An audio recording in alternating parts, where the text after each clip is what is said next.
Hello, I'm John Sharp. I'm principal cello of the Chicago Symphony Orchestra, and I'm really happy to be here with this class in Riga today. I'm looking forward to hearing cellists play and to working with you. Of course, I and my colleagues are disappointed not to be coming to Riga this fall. The orchestra was supposed to come on tour, and unfortunately, as we all know, the pandemic happened. And so sorry not to see it. I understand it's a beautiful city. I'm sure it's very interesting. And I feel a certain kinship with that part of the world. I'll tell you why. My first cello teacher, who was sort of my main cello teacher back in Texas, was from Riga and grew up there. And so I grew up hearing, well, some stories about Riga and about Europe. And every summer he would travel back to Europe for a month or two. Who knows what he was doing, but he would vanish from the United States. And one summer when I was about 17, he was an older man, he was 60 years old by then, and he took a group of 8 young cellists, about 17, 18, 19, to Europe, sort of a grand tour. We flew to Luxembourg and rented a Volkswagen bus and drove through Salzburg and made our way to Dubrovnik in the former Yugoslavia and spent several weeks there and came back through Italy. We saw Venice and Florence and places like that. And that might not sound remarkable to you living there, but for a young man from a smaller place in Texas, this was life-changing to just, even though I didn't really understand all that I was seeing, it made you so much more aware of the world and of the reality of these places, and particularly as it relates to classical music. You've probably heard that Americans don't often get across the ocean, So it was really incredible experience for me. It's something I always remember very, very well. He was a very special teacher, very passionate about music. He was principal cellist of an orchestra here in the United States for quite a while. And also my wife of many years is from Lithuania, your neighbor. So I have all sorts of connections. I guess I should feel at home now, basically. But I hope one day to see Riga, to actually get there. I hope the orchestra will come again sometime. So with that, I believe I've met Klāvs already, and you're going to play Bach, the C major suite and Dvorak Concerto. Is that right? Yeah, that's absolutely correct. Great. What will you start with? Let's start with Bach. Okay. Great. Okay.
Excellent. That was very fine. Very fine. You liked it. No, you have a real concept of this piece. You've obviously thought deeply about it, I think. I mean... it's not the first time I'm playing this piece. Yes, well, you play it with a lot of conviction, and it was interesting, it was thoughtful, it was well-shaped. I mean, that was a very polished and good performance. I would be happy to hear that, at a concert.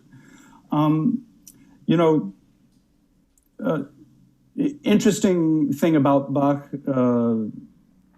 it can be played in so many ways, right? We all know there's how many editions, 50 or 75 editions of Bach, and everyone has the secret. So, I have my secret too. But the thing that's genius about the music is that it can stand all these very different approaches. It's so great that it will take all kinds of interesting, different approaches with that.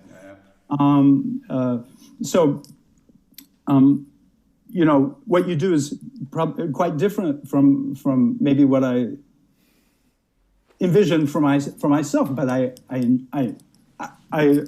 enjoyed it very much. I don't always, as we know.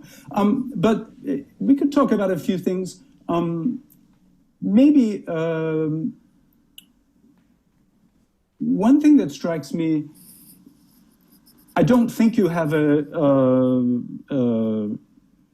philosophical opposition to using vibrato in Bach, because I saw it a couple of times, unless that was a mistake. So, I'm trying to use it as little as possible, but I see. Yeah. It happens automatically in a way.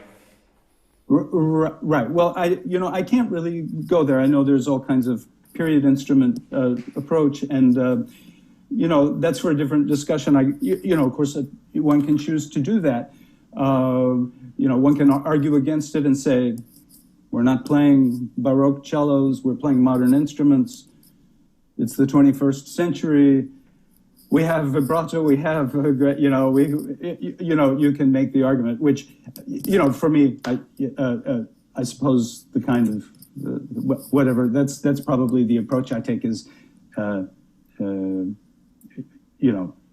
what a period instrument person would say is romanticized and completely wrong. But, I think there is no wrong and right. We're far from it. We don't know exactly how they played. Our instruments are different, our times are different. And I think really the only valid thing is musical. Does it make sense? Does it make musical? Is it work? Anything can be. And I don't think there are secrets. I spent time myself sort of revisiting Bach suites and thinking, well, try to change the bowings, to reflect more the Anna Magdalena copy, these things. And, which is interesting. I tried, but after quite a while, I decided, it in a certain way, it doesn't feel like it necessarily matters all that much. It's the response to the music that is there that's really important. And that's why I think your performance was good, because it had it was really showing a lot of things about that. So regarding vibrato, I guess it struck me a few times that it might be welcome a little earlier in the piece. I don't recall noticing it until sometime later, but that certainly, I know that can be part of your conception not to do it, but perhaps,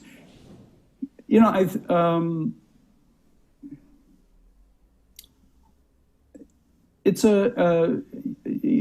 this whole suite and this prelude, every suite has its kind of feel, doesn't it? I always think of this suite as well, it's funny to start putting words, but just to try to say something, strong, maybe athletic or even heroic, or, maybe grand or something, as opposed to maybe the G major suite, which is much more gentle, I think, and just sort of beautiful. And this seems a little more like that to me.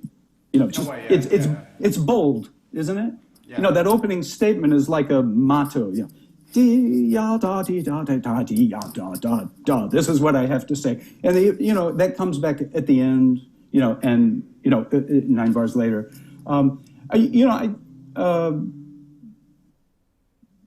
one could consider, the conception.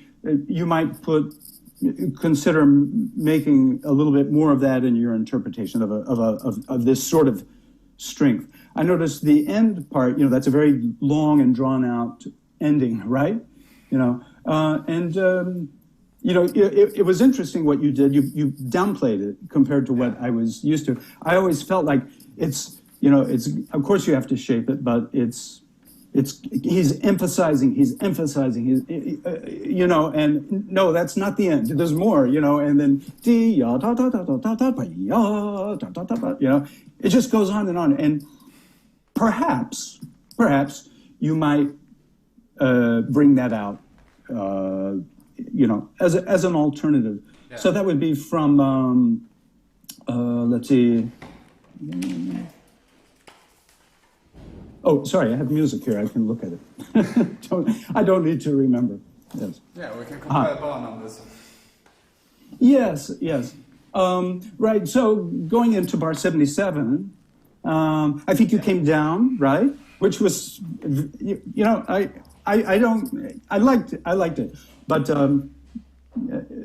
one could take it as it's, increasing the intensity and playing up this sort of power part. So, there's the opening again,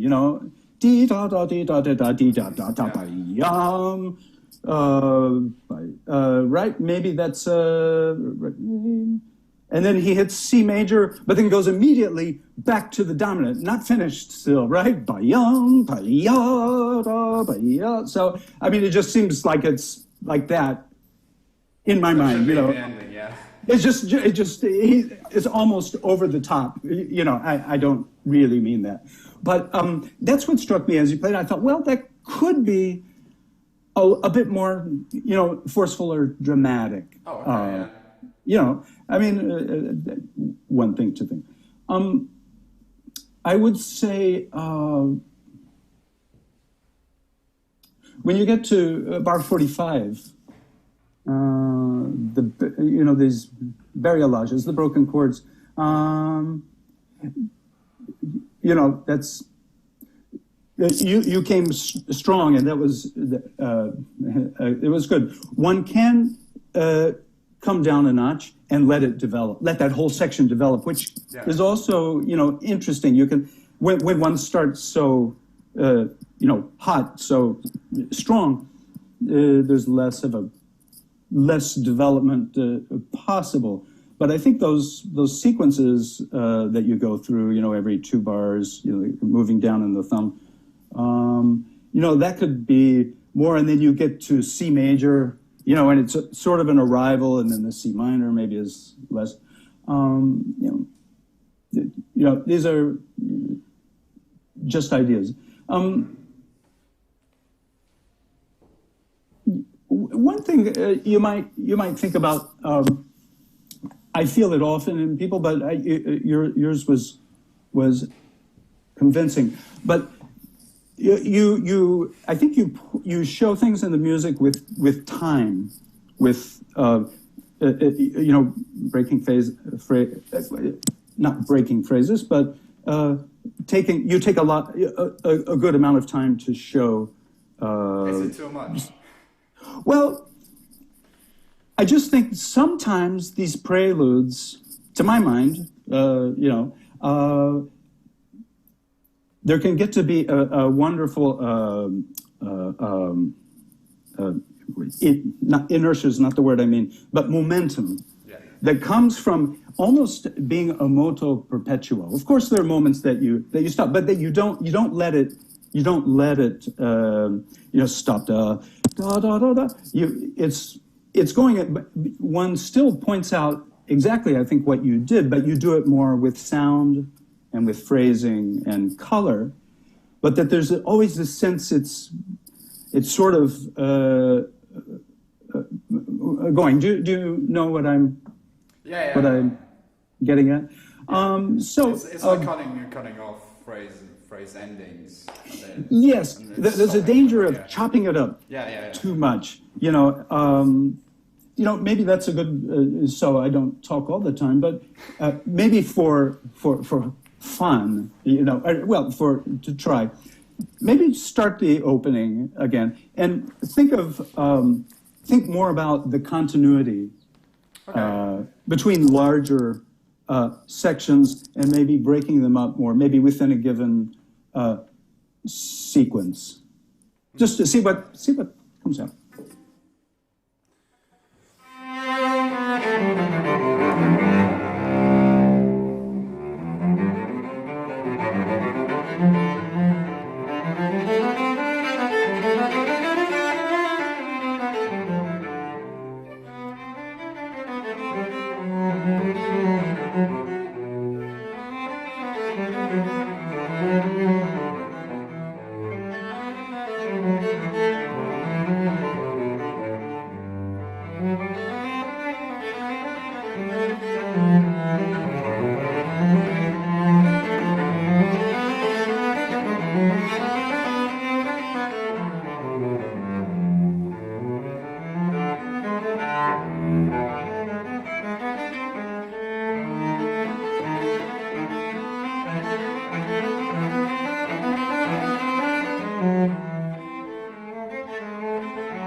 Yes, twice. Yeah.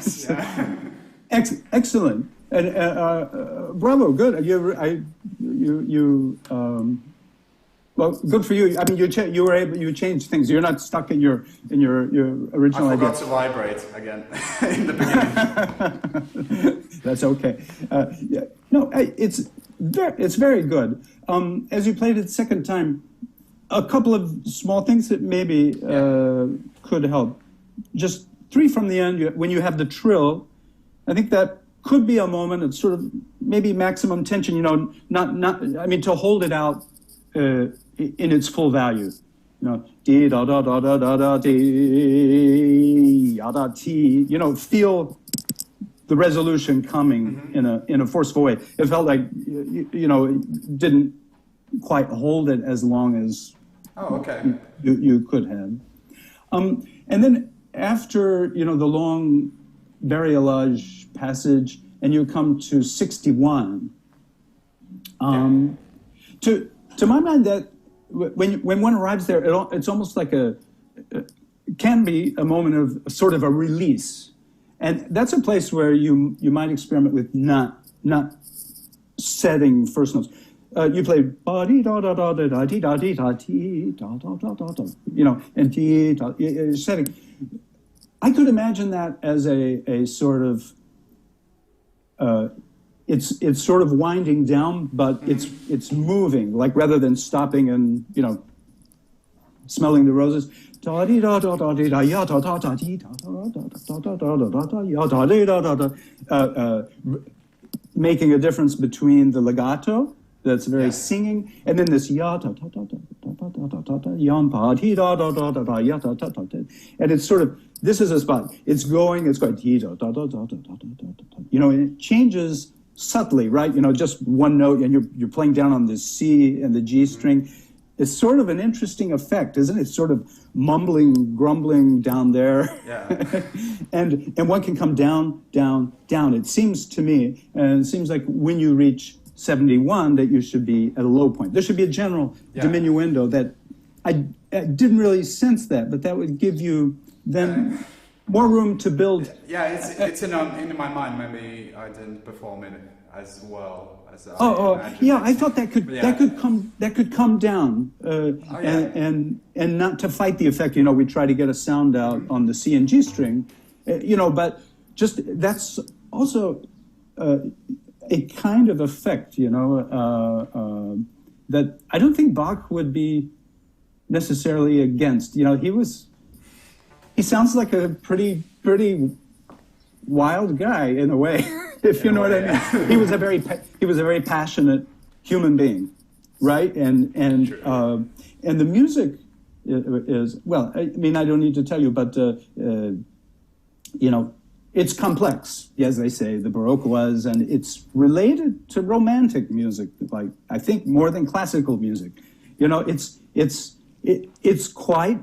The expression is really, you know, right there. The older I get, that's how it seems to me. Is that it's there's so much happening there. It's very, you know, when I was younger, I thought, I don't really understand that, and as I got older, I thought, yes, he's changing all these things, so many things that we really have to respond to, and you know, these sort of unusual colors, and you know, that's strange, so low and you know, extended passage, sort of an effect, it seems like.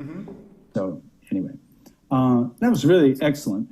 Would you play the Sarabande? Yeah.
Bravo. Really, really excellent. I mean, it's just I like very much the way you play it, the way you interpret it, the way you shape it, and what you respond to in the music. I think it's really, really good. I have a question. Do you study particularly period instrument? I don't know what kind of programs you have in school. It's just things you Yeah, by listening actually, this is my diploma exam repertoire. So you don't have a particular training in period instruments, no. or a teacher that... I haven't had any training. Sounds very convincing. Thank you. Well, I need to change my strings to gut strings, maybe another instrument and a bow. Yeah, you're right. And I'm ready to go. And you're ready to go, yes. Only thing I would say to you to keep in mind, we're on Zoom now, you have microphones, catches everything you do on the cello. Sometimes it was lovely, the colors, and that you went down in dynamic. In an actual hall, I wondered, sometimes I thought the connection of the bow to the string might not be enough to be projected. And maybe we play, we're on Zoom, we play, sounding fine. I heard everything. You're right, yeah. But I had the feeling you were... That's a bit of concern of mine as well, yeah. Yeah, I thought, I'll show you, can you still hear me? Yeah. Okay.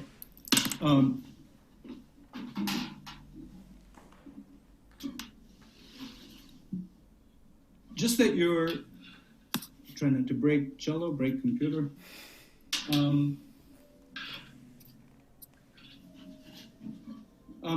When you come to...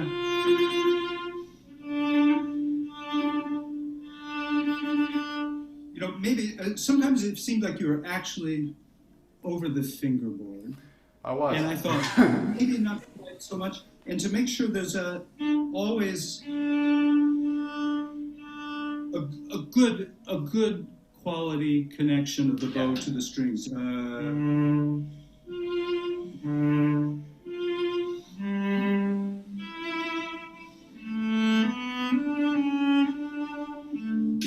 I think one way to think about that is even when we play softly, that you still have a given amount of weight, even though it's only 3 grams or something small like that. But it's absolutely in the string, and you're still pulling sound out. You're not just sort of skating on top of the string. I think that's a good way to think about it, and maintain the quality of sound. I think you can still get the color that you're after. But especially for a larger space and no microphone and no Zoom and stuff like that, that probably is a good thing to think about. So, besides that, I think I shouldn't do anything to your saraband. I really liked it. How about some Dvorak? Let's go.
Maybe we work on this much? Yeah. Okay.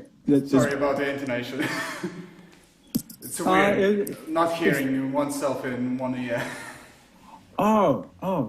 Maybe when you perform, you can take it out, but you know. I didn't think of that. Yeah, I didn't either. Yeah, well, I can imagine. Okay, yes, I've tried to do it myself.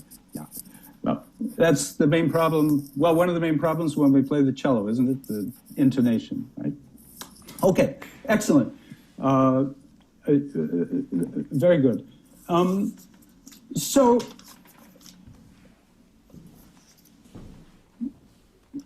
Really good sextuplets. Thanks. That was really very clear, very good, very in tune. So it strikes me as you play this, you know, two related things to keep in mind.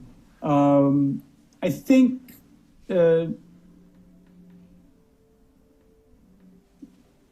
you have more trouble in sustaining tone, I think, on sustained things. Even the opening, right? Second theme, and along with that, I think a slight tendency to use a bit too much pressure in the bow. And you know, as far as I can tell, that's classic for people who are learning the Dvorak Concerto, or maybe not learning, maybe played a very long time.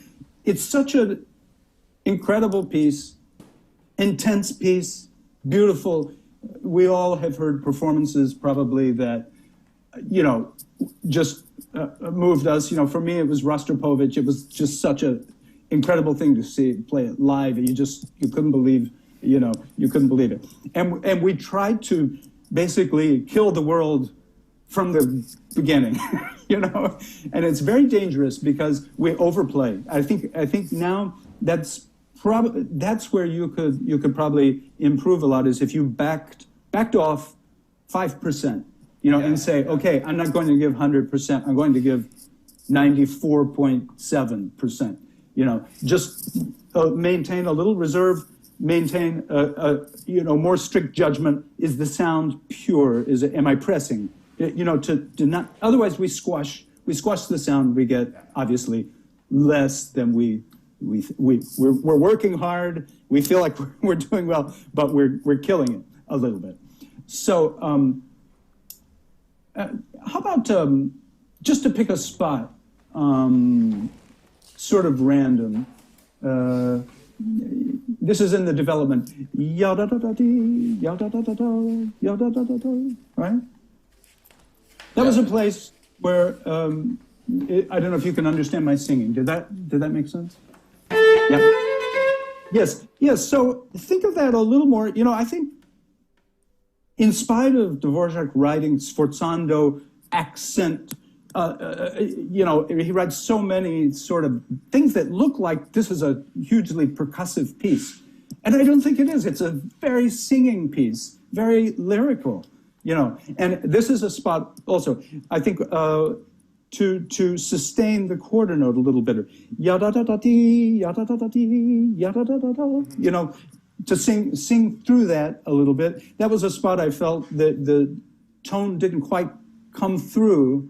You know, you didn't quite have a balance, you know, the bow, good sounding point. Would you try that? Mm-hmm. Yeah? Oh, sorry. Yeah, that's right. Mm-hmm. Oh, sorry. Yeah, it's right in the middle of things, isn't it? Yeah.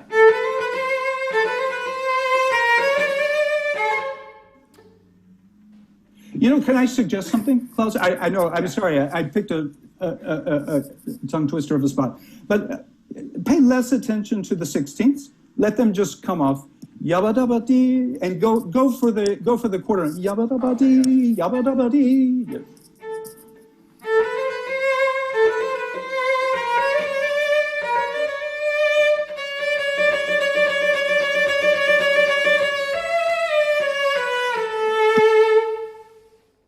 Very good. I think you could, your vibrato seems to start a little bit late. I think you want an articulation on the quarter note. What I hear is a little, sort of a easing into, but this is a fairly rhythmic music. That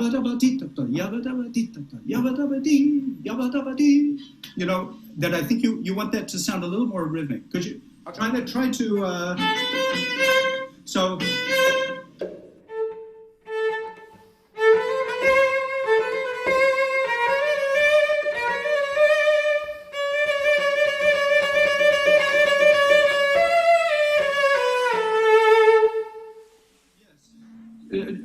Do one more time. Make sure the 16ths are really rhythmic. Now there's a little da ba da ba da da ba da. It doesn't feel it doesn't feel straightforward.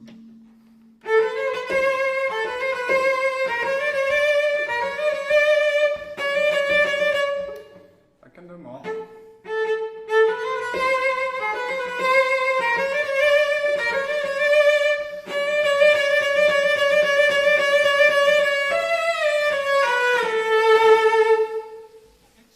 Excellent. And when you get to the one that goes on, leave yourself a little space so you can crescendo a little bit. Yeah. And then blossom on the E a bit more.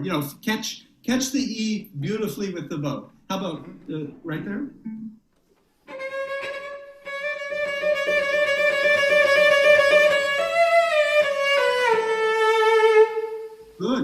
Good, excellent.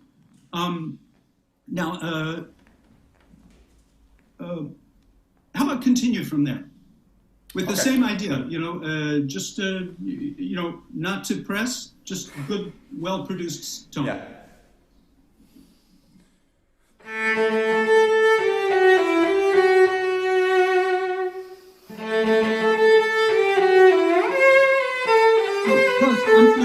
Yeah, stop you. Sorry to stop you in the middle, but think how that goes in the orchestra. The bar before you come in, the horns play. So you might play a little rubato, but I think you can't do as much as what you're doing now. Okay. You're playing as if it's by itself, but it's not. You have to. Yeah, and the good part is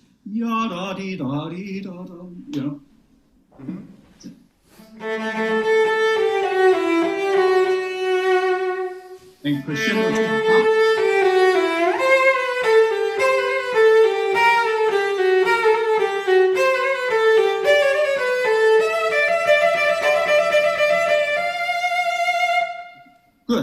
Good.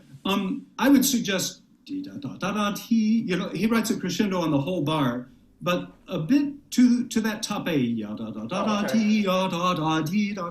And then, for my money, when you get to the sforzando notes are a little harsh sounding. Yeah. I think they're a little, my teacher from Latvia, he would always say, cellists, they play the Dvorak Concerto, clanch, clanch, clanch, the chords. So, same sort of thing. I think you can get a better tone, just better produced, with not too much scratch, a little vibrato. Yeah.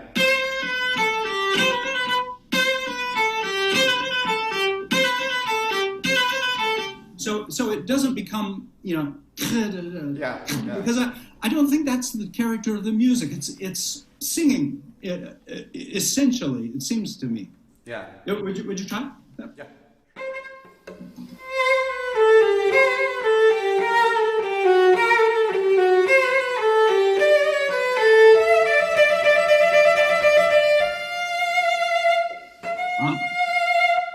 Yes. I would play it a little more, perhaps straightforward, not too much rubato.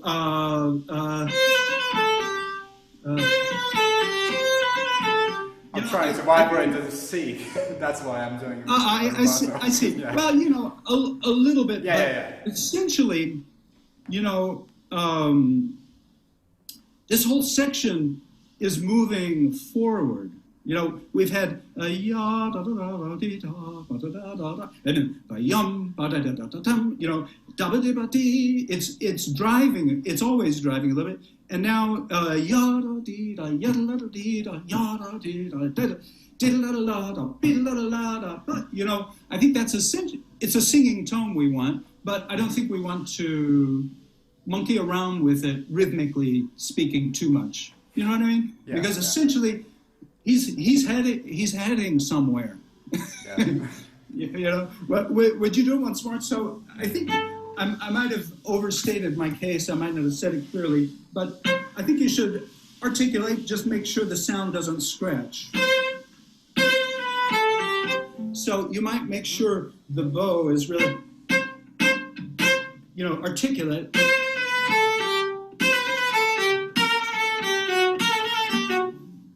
So you just have really good, you know, full quality tone. Sorry.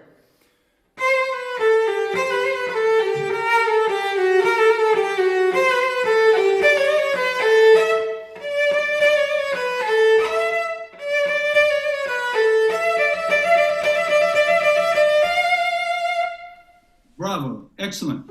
Now let's go back to the opening. Yeah. So the same idea, I would say it seemed like you delayed your vibrato a bit, sort of a, and then it would come, or maybe it was on the second note. I would think that needs a little bit more of a, I don't know how to put it without overstating it, but profile, maybe a rhythmic profile. You know, you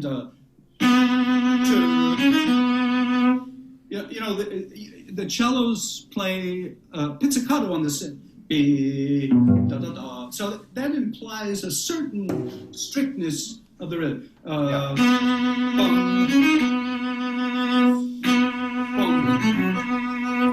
Right? You want to try that? And the 95% rule, I think, is very applicable here.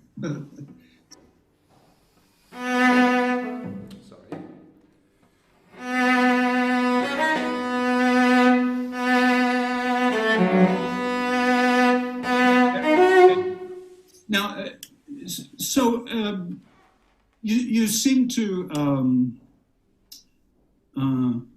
maybe shy away from a attack, you know, ba with a consonant.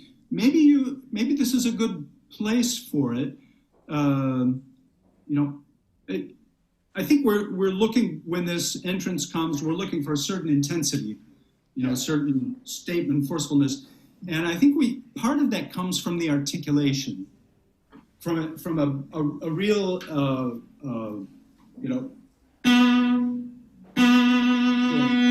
that's part of what makes it sound strong.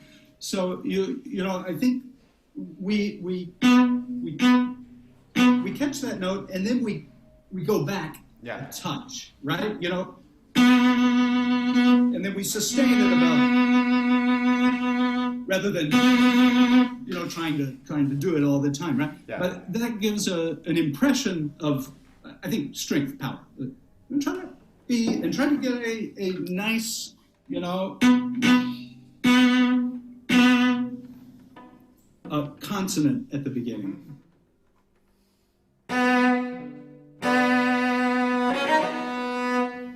So, yeah.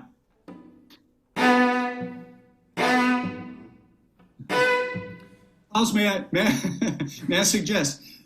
So you're getting a little scratch, right? Yeah. So what's happening? It means the pressure is too much for the speed of the bow. So you can do two things. You can decrease the pressure. I'm sorry?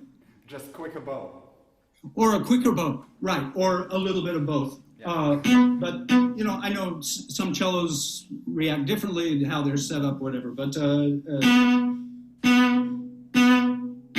know, I think now, yeah, you got to use a little more bow, a little less pressure, maybe something in the sounding point. I'm not sure.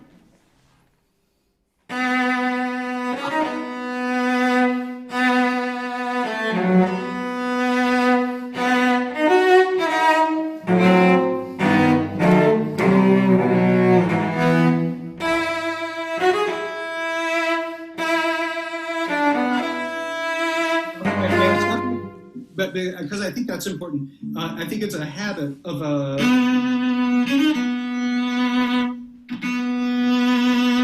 you know, it's really delayed quite. You know, we wouldn't accept that in a singer, I don't think. You know what I mean? Yeah. We don't want to go into a mannerism, but enough said. Now, when you get to, here's another place I think you can think about the articulation. Is so again, you've got to, I think, grab the string a little more to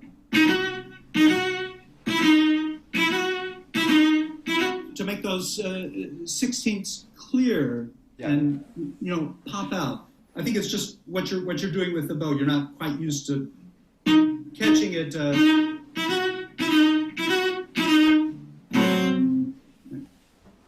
I'm going to try there.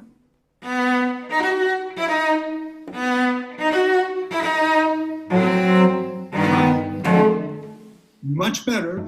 I think the sound has a little too much pressure. It feels still, on the strident side. You need to round it out a little bit, less pressure, more bow. Right? Yeah. You know, your cello may be bright, but it comes out a little too bright. Aggressive. Yeah. Yeah.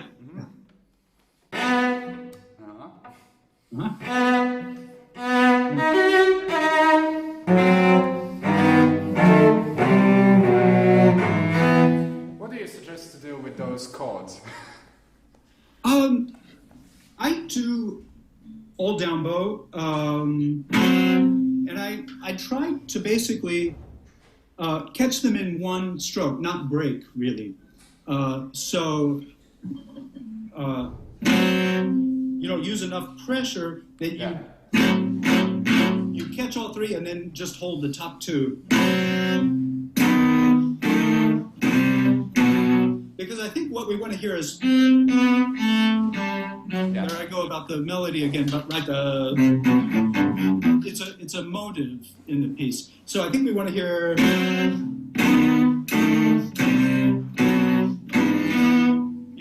We want to hear that top note melodically a little bit, and a bit of vibrato, if at all. You know, really helps. we go for the whole thing, right? How about so what we're going for is articulation, but not too much pressure afterward. Yeah.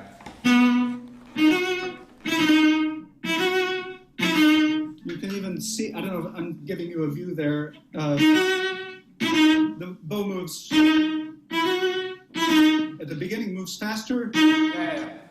Right?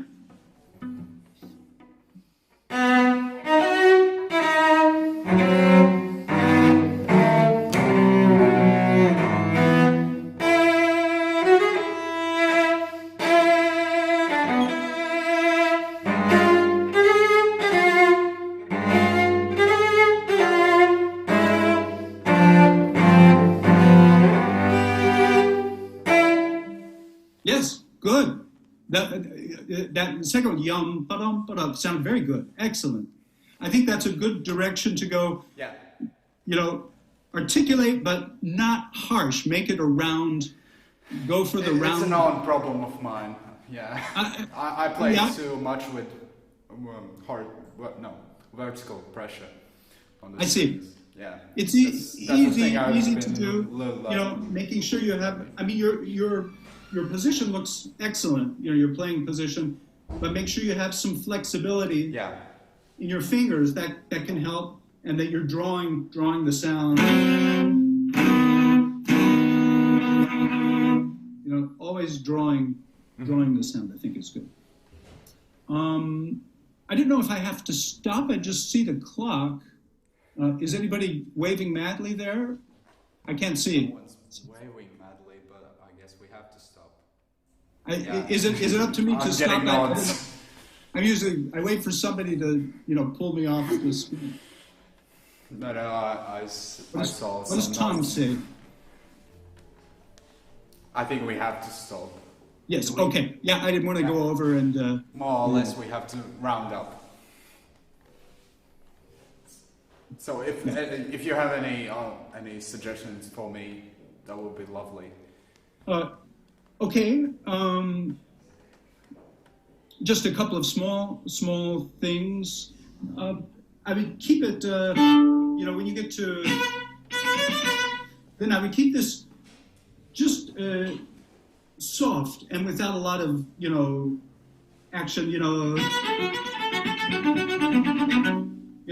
As opposed to sort of trying to shape it. I think the point is yum, yum, just that incredible, spiccato, yum, yum, it seemed like you were doing things in the 16th maybe that they should just be more even. Yeah. I would avoid twice.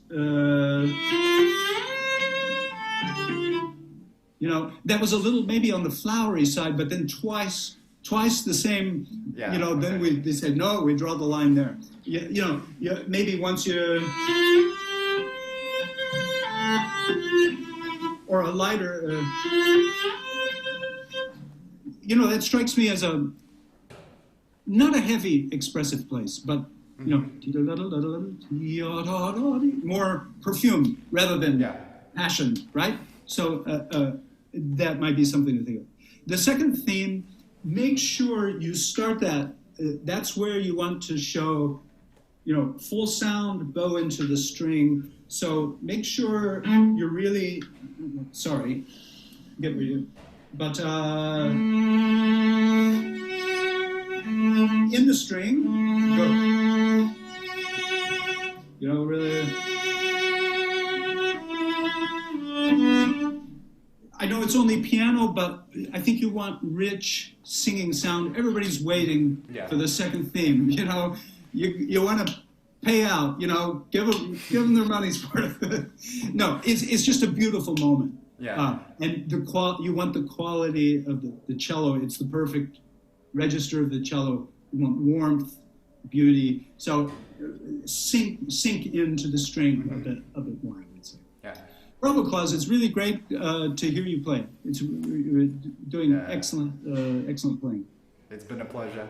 Thank you very For much. me too. I hope to see you somewhere in the world. I hope so. Maybe next year we'll come. Next year in Riga. Yeah. Thank you. Yeah, Bye. my pleasure. Bye-bye.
Okay, hello, we're back again, and we have Thomas, and I believe you're playing the third and fourth movements of the Elgar Concerto, is that correct? Yes, hello. Okay.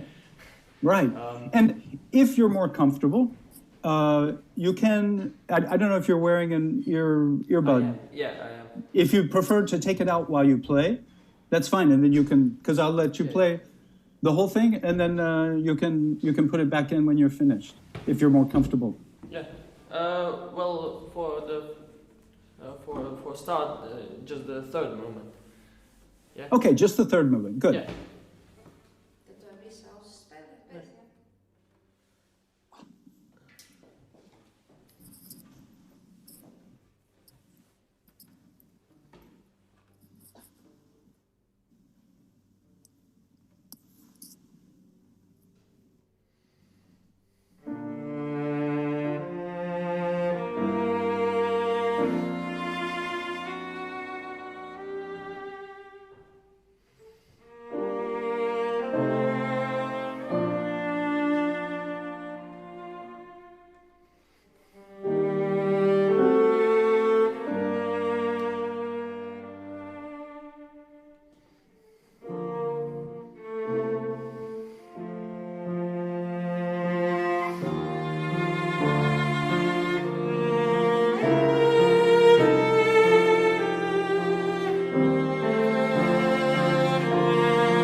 Good. You hear me now. Okay. Bravo. Very, very good. This is very nice playing. that you've done there.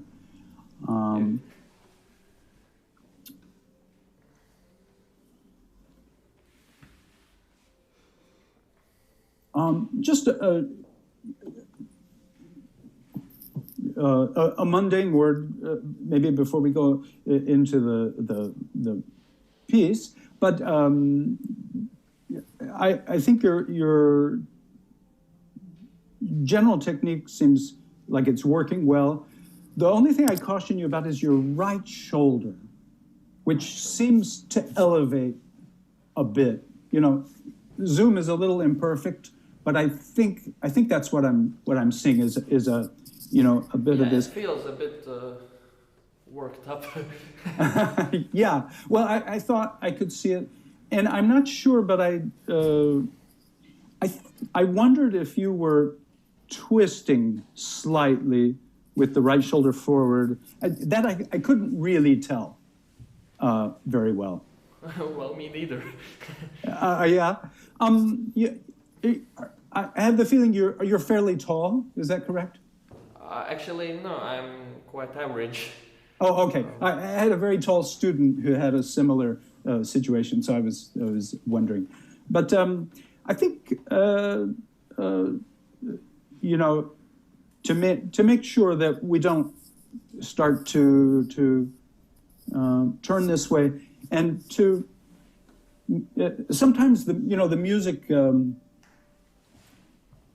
like this, it's full of feeling and meaning, and that's easy for that to translate into tension in our body. You know, we have to keep that sort of those feelings channeled in a certain way. They have to go through our brain, a filter of some sort. We can't translate that physically, because then we get tied up, to some degree. So that's always, that's a very common problem. And I had the feeling that it came from, just feeling of the moment. So you can practice sometimes very calmly this piece, maybe without feeling, and just a shoulder practice. Can I play this piece, cool, and with a correct technique, and then you gradually incorporate that, to your performance. Another thing that can help is often when we draw a bow, when we draw a down bow, the shoulder sometimes, especially on the A string, has to accommodate a little bit. It comes up a little bit, A string like that. So the thing one has to do is when you come back to the frog, let the shoulder back down. Always when you get back to the frog, shoulder is at zero again. Otherwise you're up, and then you come in and you keep the shoulder up, and you just you ratchet yourself up like a car jack, Yeah.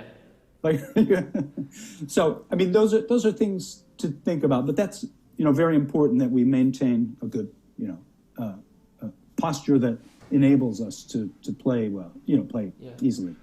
Well, I should probably note that this piece, the third and fourth movement, for me is actually quite new. I haven't played it much.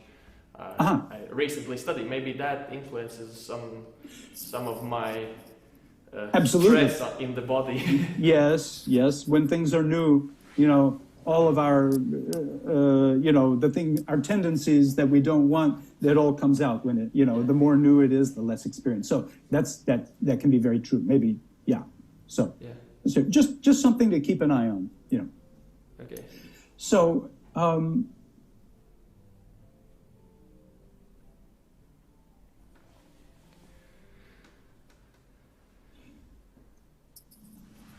I like how you did the opening. Each time when you get to the 6 bar, G, A, B flat, D, there? The B flat in the 6 bar. Yeah. Right. It was a bit on the short side, I thought, right? And how are you thinking about those opening? So the third bar you have B flat, C, D, F, and then you have G, A, B. How do they relate? Is one a bit more than the other? What are you thinking? Well, I haven't actually thought that it should have like a meaning. I tend to think of the first bars till number 35. Till the 8th bar, I think of it as a something, can't remember the word for it, something really calm, something ambient. Well, the first 2 bars, I think of them like a small flower, not a big one, a small flower that starts to bloom. And afterwards there are like maybe some events happening with the flower, right. Probably. Right. Yeah. Well, I think we use images, in that way. I think all I mean is to make some sort of difference between, you know what, I take my cello. Can you still hear me? Yes.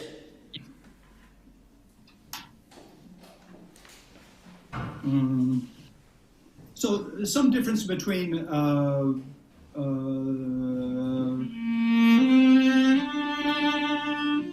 and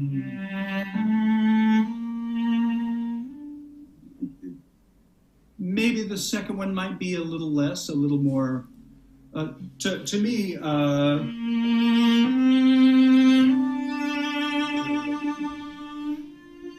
might be more open. Yeah, I think of it the first time. I'm sorry?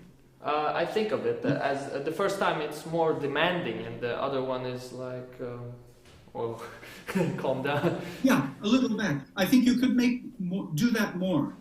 This one, maybe more light sound, more flautando, more intimate, softer. Yeah. And the ending note, he writes tenuto and there's a diminuendo, right? Maybe something one can think of is just the way that note is shaped and how it ends. So,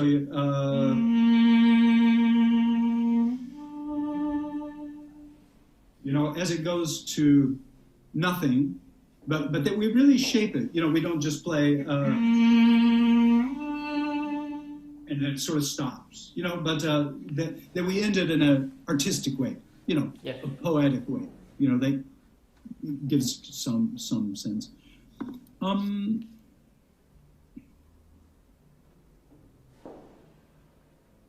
All of those ending notes also.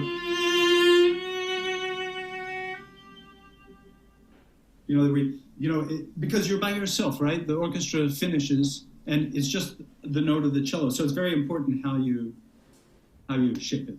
Yeah. Would you go once more from the beginning? Beginning? Yeah. I'll keep the headphone in. Okay, great.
hear you.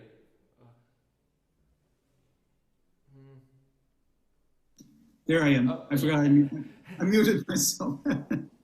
What I was saying was I liked the opening very much. I could really hear a difference in the way you were coloring those three statements. Then the bar before the big rehearsal 35, he writes this pianissimo, right? And then each of the notes has a dot and a dash, right? So a lot of information. Probably quite light, I would guess, sort of almost flautando.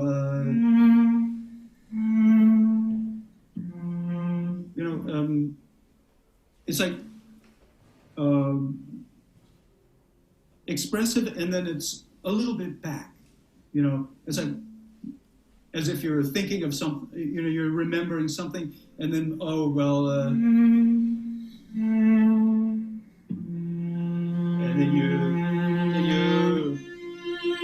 and then you expand from there. But I would try to get some sort of a color, with moving the bow in a sort of a different kind of a color. He means something there, right? Right. Then when you get to that theme at 35, that's the first time we hear it, right? Yeah. It's lovely what you're doing. I would think, that it's sort of a strange piece. You don't want it to be too fast and not too slow. But I almost felt like you could stretch it just a little bit, or just not let it. It feels like it doesn't want to go. Not too regular. It wants to be stretched a little bit. Yeah. That B flat doesn't resolve to the A so quickly as we might expect. Do you know what I'm saying? Yeah. Perhaps. And the whole expression, it's later on we're going to have espressivo in about 8 bars, right? So we want to say, we don't want to give too much. It's forte, but this is not the top. So we try to save room. Yeah. And then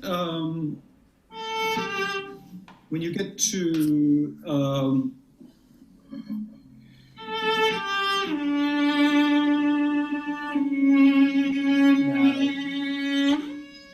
now you take a nut bow. So I think you really have to move your bow now flautando. So you float the bow, right? You have to go a little bit away from the bridge.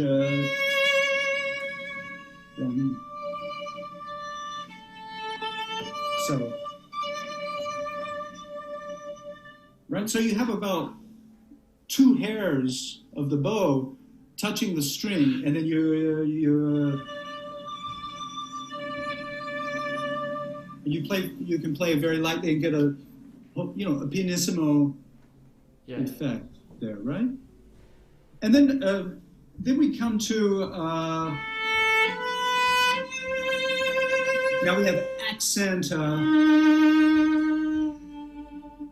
and then a little less on the D, right? Yeah. That you can, when you come in on the bow, I just heard, but I think you want to accent.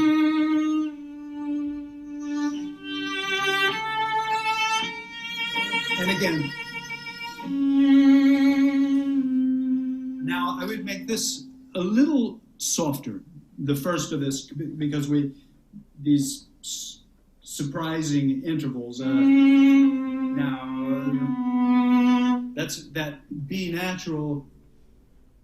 I don't know what harmony that is, but it's a little, you feel something's coming, right? And we have a 7th interval in the 7th, so feel that, not to play too, you didn't, but try to stretch those.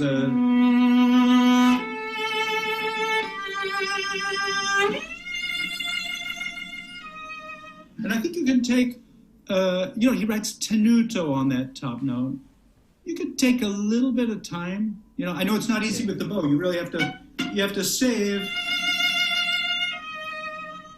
And then...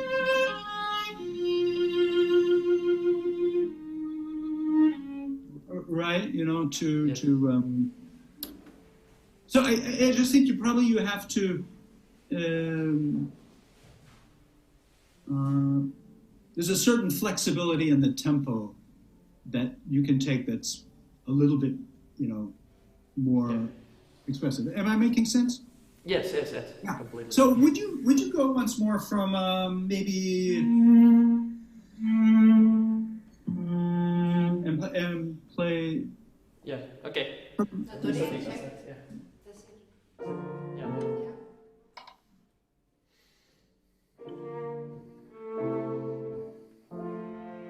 Thomas, may I stop you? I'm sorry. Excuse me. Morbo, can you use? So you have a different sound. 3/4 of the bow on that note.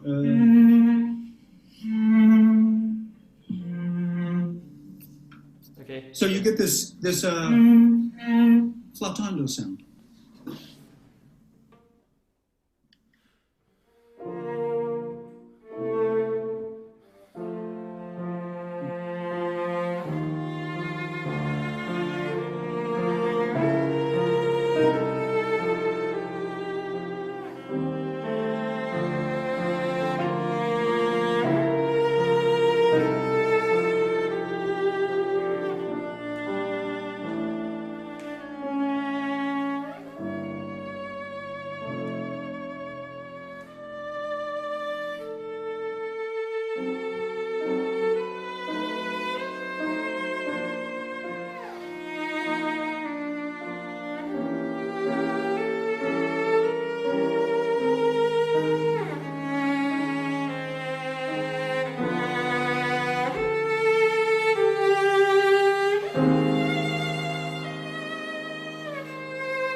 Thomas, that's very.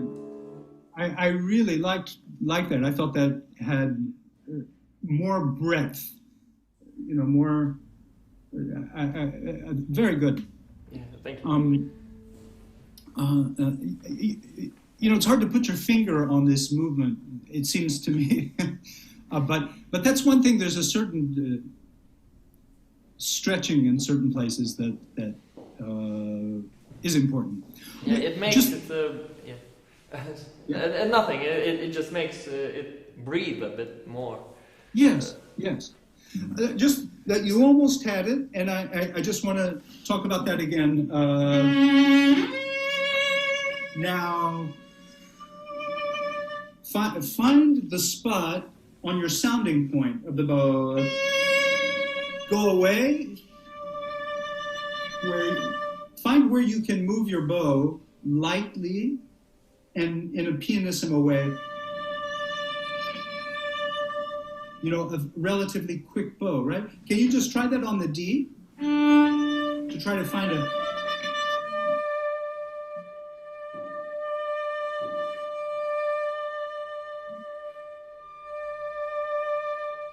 Yes, and you have to, we don't want to get a crescendo. We don't want to get, right? We want to get, because this is a resolution, C sharp, resolve, and then we start. So we don't want any sort of crescendo. So somehow you have to, as you come to the frog, first of all, you have to have a bow grip where you're comfortable holding the bow in the air, right? Where you can hold it above the string, right? Find where, usually it means your little finger is, has a good contact. It's pushing the tip up, right? Yeah. But you have to be able to hold the bow that way so that So you can be very light here at the frog. Do I make sense? Yes, yes. Try that just on the D, or C sharp and D.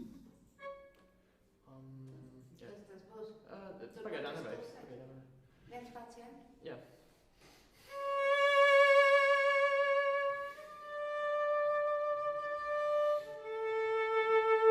Good.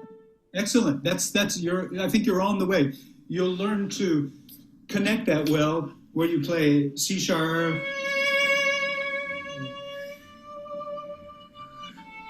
and then you can connect them, together very well. Yeah. Good. Then when you get to now I think the B is important to feel. Start it a little less, but then crescendo on it. Like you feel the B is going to go somewhere to some note.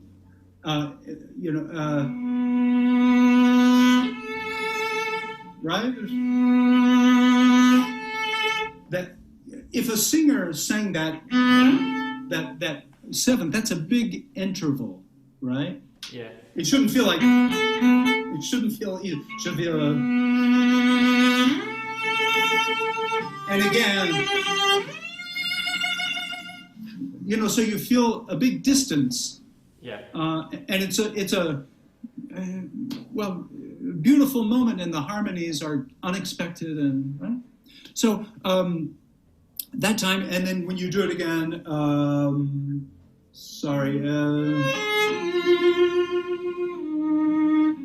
again diminuendo on the G. Now again.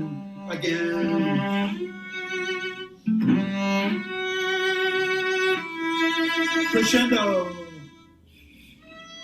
Right, so that's also quite hard for the bow, isn't it? So, and we have to be able to hold the bow, right? Without weight.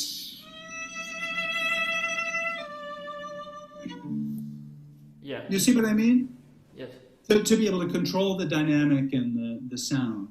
Okay, good. Would you go from? How about once more? Okay. Mm-hmm.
Okay. Good. Very good. Excellent. Let's just talk about a couple of things. I like that. I think this last time, when you after 39, rehearsal 39. Yes. So.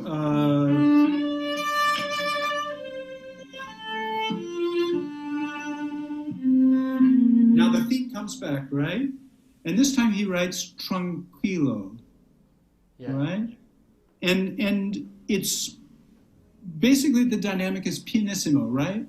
Before it was forte, and then it was, 38 was fortissimo and accents and appassionato. But now tranquillo, I would do more soft, right? Very.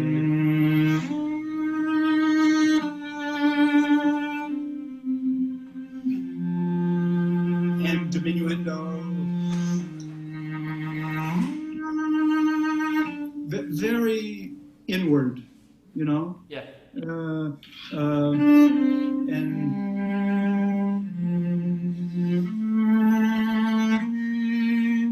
It's very, very inward feeling, isn't it? Yeah. Right? And then you have a contrast with the other times you played it, which is always good. It's more interesting. Still, I don't want you to go away without me saying once more, you think about it as you work on it. But when you get to the now, I think more happens there, even though on the page it looks exactly the same. Eighth note, another eighth note, right? But I think you have to change something in the sound, the color, when you get to the age. This, it has to be, whoa, what's going to happen? And the other times before, right? To start it a little less and stretch it a bit more going up. Largamente. Does he write it? Yeah, largamente, right? And then at the top he writes tenuto.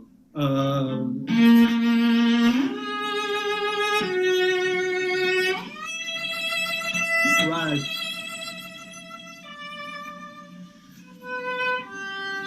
And you have time. He writes retard, diminuendo, right? Then again, but in a different key. Take time. Fermata, he writes now. So wait.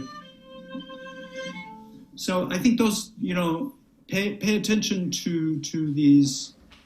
Look at those tenuto, fermata. Follow them and look at them as clues. One has to do something with the music. It's you have to. No, I mean I know you know that. What I mean to say is, especially with this movement, it doesn't feel very obvious. One has to really think. Yeah. But I like your approach, and you feel the music, and I can hear that, and that's great. Yeah. You want to play some of the fourth movement? Yeah, sure. But should I play it all? Probably. Well, let's do not all. Yes, since we're time. How about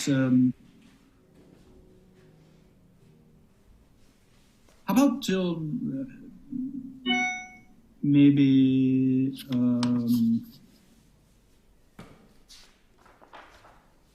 well, let's try 53, and maybe we'll do more, or up until 54. 54.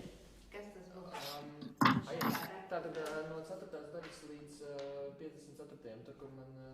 tur, kur beidzas tas skrējiens. Tavs mīļākā vieta.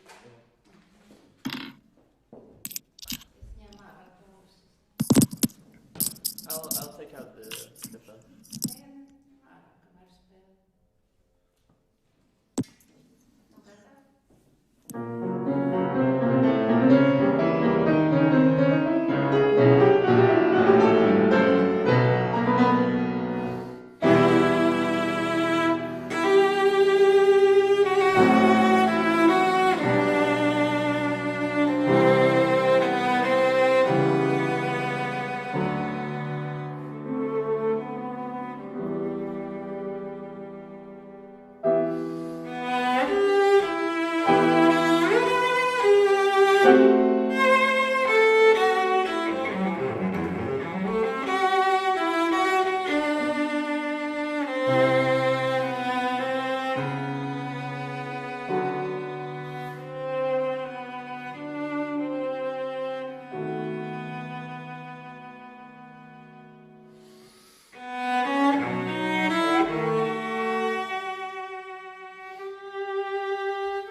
Good.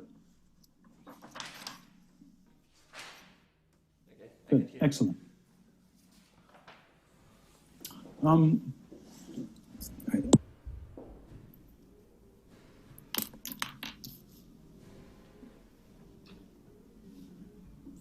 So, Thomas, sometimes just another small technical matter, but occasionally in your bow grip, you tend to move a little bit this way instead of our what we call pronation. I don't know if you call it like I don't know what word you use for it, but a little like that. And I would say be careful. We don't want to it may come as you pull on a down bow and the grip sort of collapses in this way because you're pulling.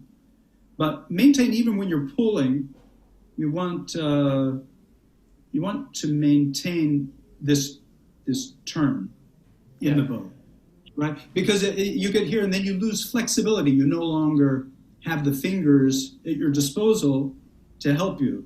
If they're here, then you can move around, in various ways, string crossings, spiccato, helping the bow change, things like that. So we don't want to lose the flexibility that you have there. One way to think about it is what happens sometimes, I think, is the first finger starts to break from these knuckles. So you go down like that, and you can get a sort of this sort of thing. So what we have to do is this part, the hand and this knuckle should almost be, it's a little bit of a generalization, but almost straight, is a way to think about it, right? So it's more like a claw. So the bend occurs in this knuckle, right? Yeah. So you hold the bow this way. So this is, can you see, it's flat, the hand to the first joint of the finger. Yeah. So you have that, it's like a claw, not a claw because it's flexible, right? But that is, we don't want to go to that, where the break is here, right? So I think that's a good thing to remember, to try to hold the bow this way and have this flexibility there. Is that making sense? Yes. Yeah. But would you show me once? Just hold the bow up and yeah. Yes, exactly. That's it. Yeah. So just keep an eye on that. As you play. I think it's. Let's see.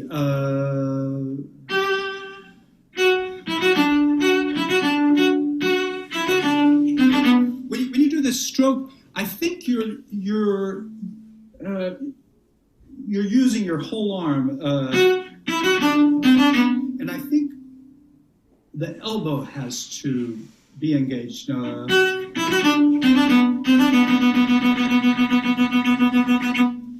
Right? Because it gets very hard if we have to move the whole. We get very tight there, right? But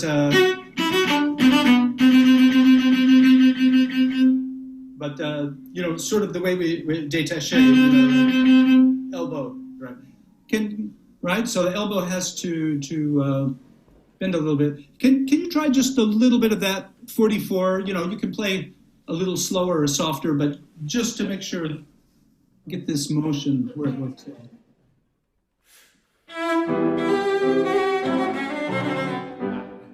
That's all right. Once more.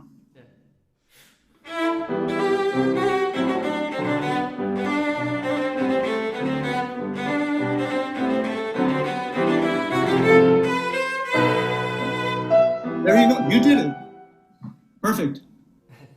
Well, maybe I was a bit stressed out. Maybe. I think, yes. All kinds of things happen when we get stressed out. That's true. Okay. All right.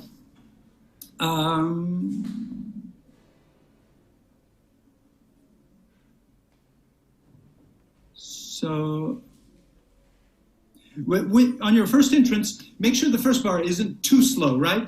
B to ba da ba da ta ta ta. Moderato, right? Yeah. Not fast, but just the first bar seemed a bit slower. Yeah. Then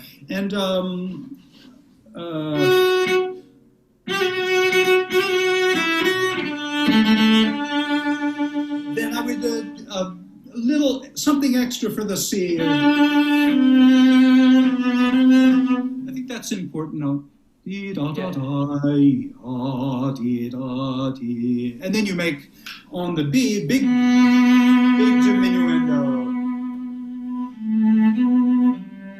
You played soft, which and very lovely, but I think you can make a beautiful diminuendo on the B. Now your piano. Yeah. Do you see what I mean? Yes. So then you can connect a little better. And then remember when you have the melody is actually in the orchestra, the piano. They play ba-ti-ta, boom, right? So not too much of a, Yeah. I think it's good to hear, to still be able to hear the integrity of the melody, right? And then small matter, but in the cadenza, it's 16th.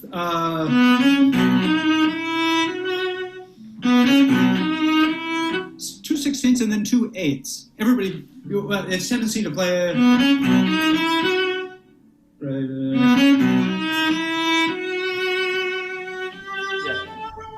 I mean, perhaps, he wrote it. Okay, how about 42? 42. Once more. Is the beginning. Yeah. Yes, the beginning, right.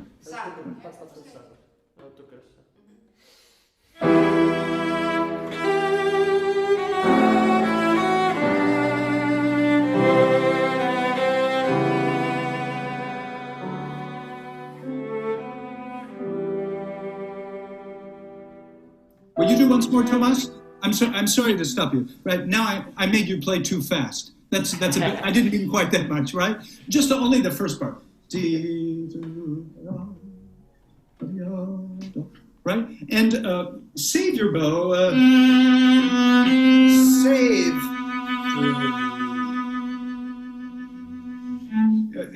To make diminuendo, we need bow. You think, oh, it's softer. I don't need any bow. You still, so you really have to save. Right? Yeah. So, one more time. Yeah.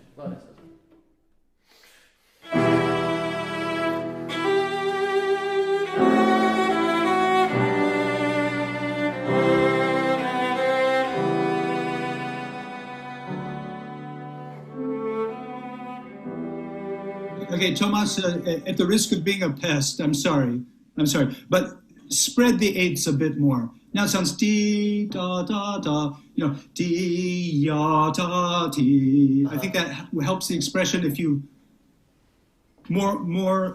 take a little more time on the eighths, more expressive. Last time, I won't stop you.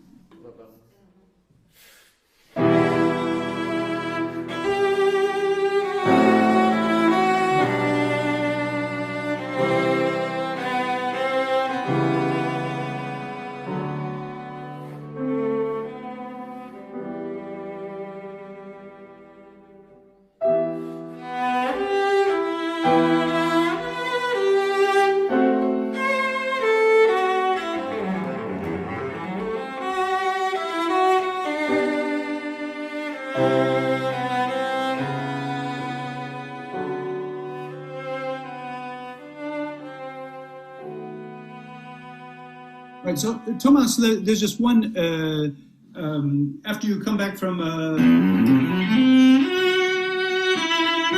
right, I think you almost double time there, right?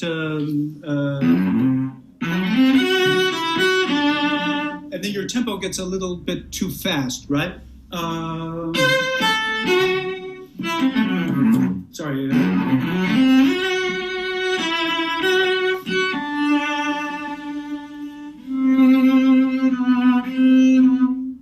Yeah. Right. So just watch that, and after then, I think that's a place. Hit that pow, right on the head. That should be very forceful. Okay. How about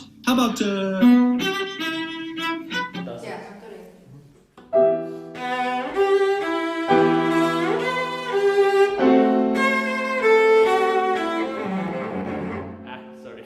yeah, so you got to find where on your cello the bow has to be,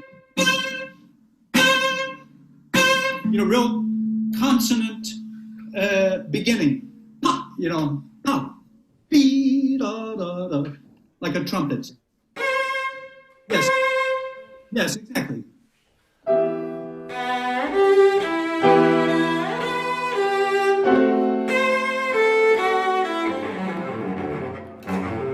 Sorry. My finger gets I mixed it up.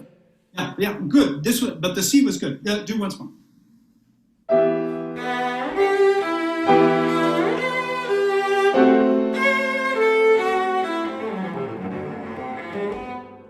Something wrong. I messed up something.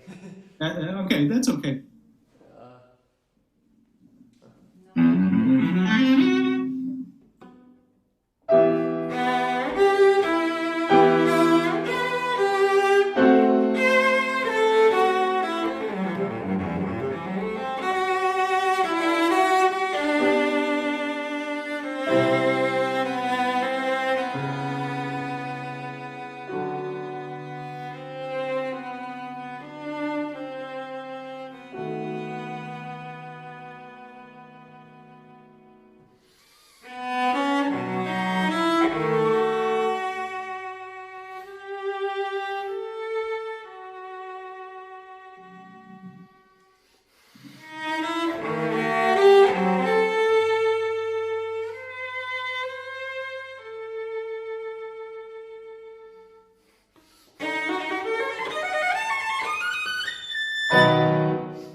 When you start that, Thomas, remember, first note is an accent.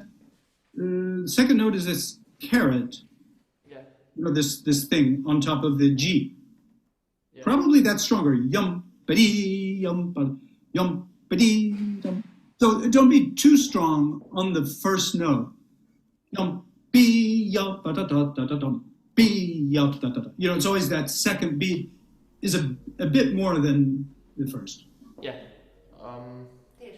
Should I try just from this place? Yeah, right there. 44 is good. Yeah.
Okay, Thomas, let's talk about this. Very good, very good, very good. When you come in 47, right? That's something very different, maybe more crescendo.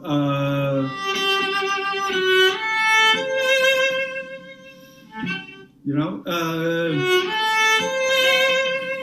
make them wait, and then, you know, and then, you know, toss it off a little bit more. You know, don't worry too much about, you know, we just want, you know what I mean? The gesture. And the tempo tends to get just a little bit heavy, you know. So keep it moving. You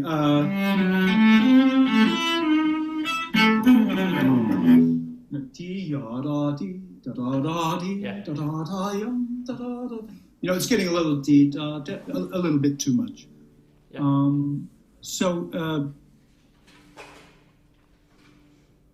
Once more for maybe 47. Okay.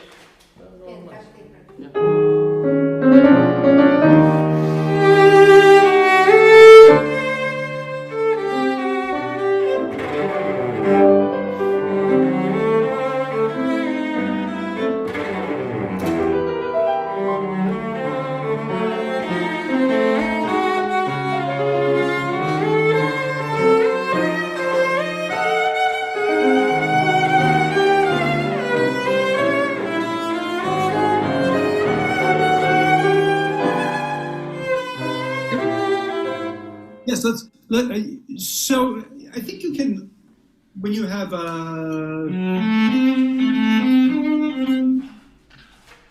the accent's good, but lighten the note that's not accented. So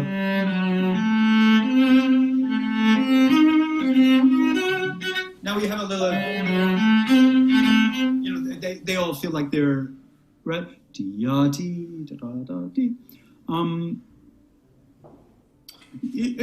you think at 47 perhaps down bow?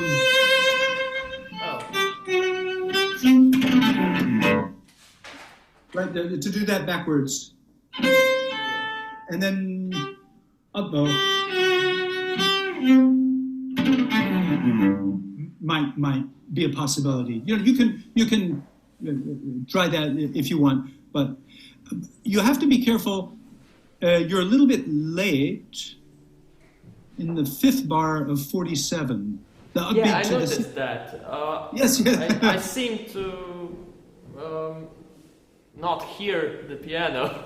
It's bad from me.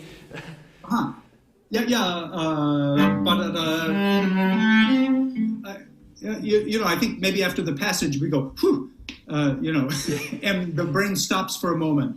You know, to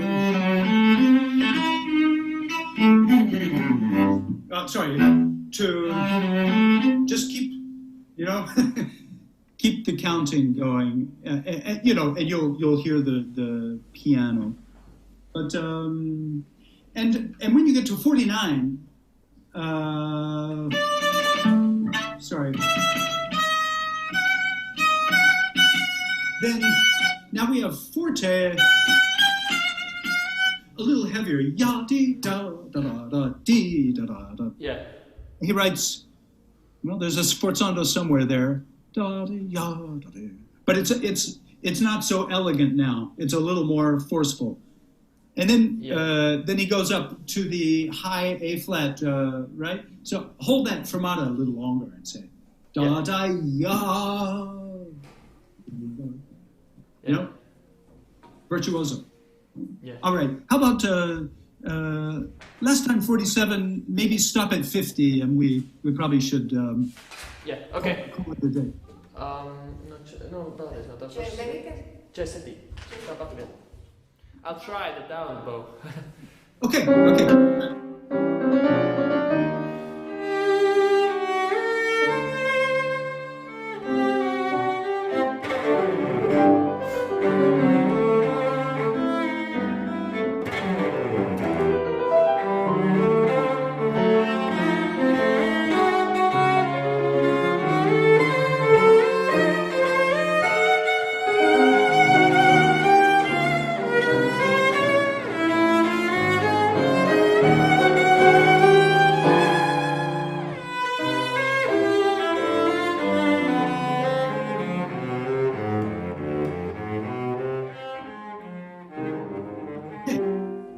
good, good, very, very good. You know, when you go at 48 and you have the accents, those are a little gentler, you know, than the heavier part before. A little more vibrato accent than a dee da ba. Wait, not too much dee da ya da ya da da da ya.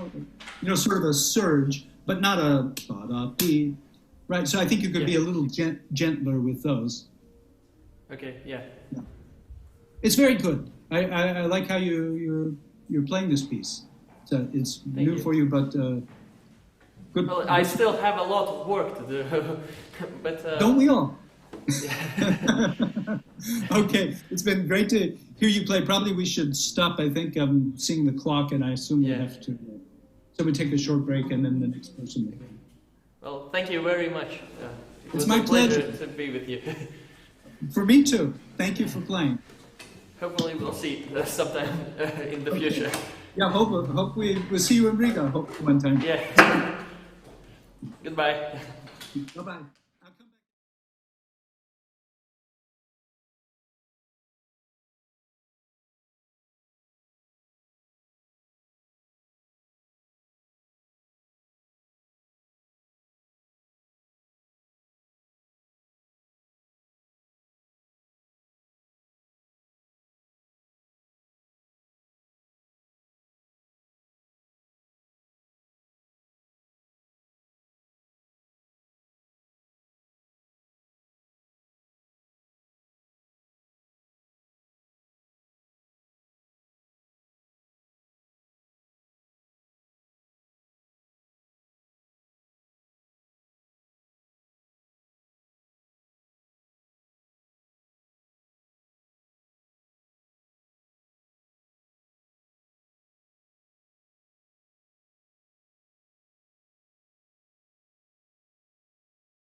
Hello, we're back, and Ernest is going to play the Suite Number 5 in C minor by Bach.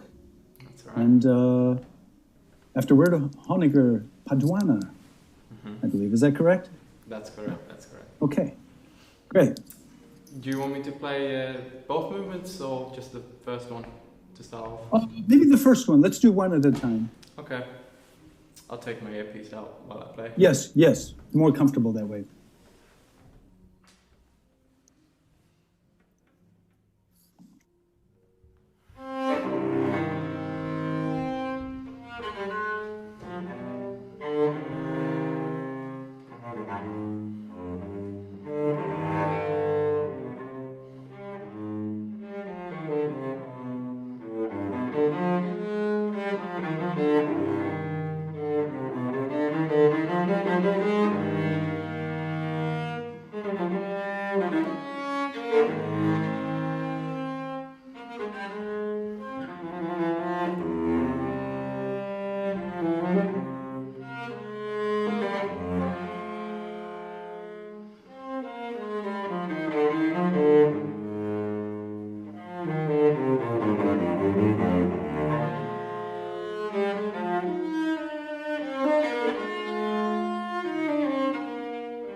Excellent. Very good. Thank you. Very, very nice playing.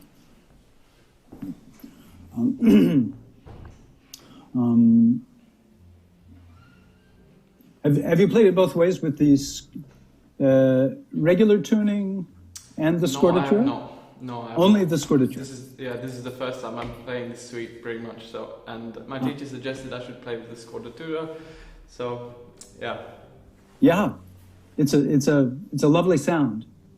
It's a bit challenging at first, but yes. I've gotten used to it. I think pretty all right. Right. Yeah, seems to be good.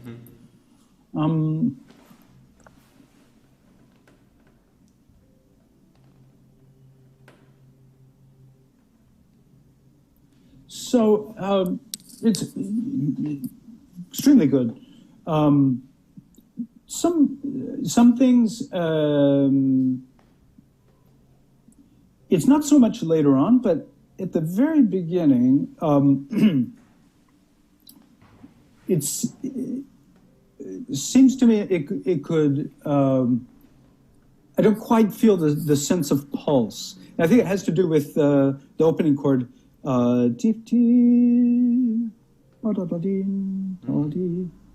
know there's a problem. You play and then you have to retake if you play separate, right?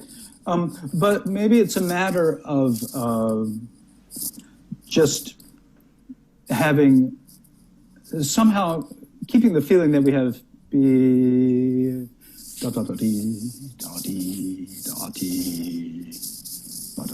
you know, however we do that. Maybe I don't know if there's a way to make the break less long, or just somehow make it feel like we know where that A flat is going to occur. You know, that rather than you know, it's somewhere, but we're not quite. You know what I'm saying, right? Yeah. So somehow that was in my mind. Later on in the second half, I didn't feel that. I felt the pulse going in a good way. So, but you maybe try the opening and see if we can establish that. Okay, try. Yeah.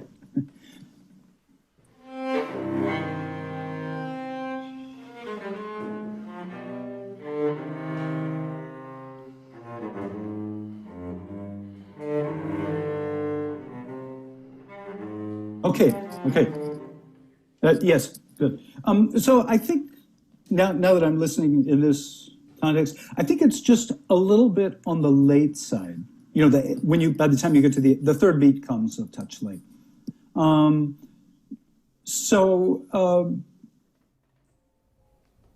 Maybe you can be more strict. Of course, that means you have to either hold the C a little less long or make the break a little bit less long.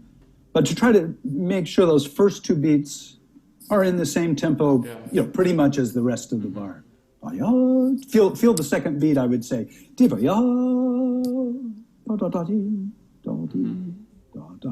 Will you try once more? Yeah.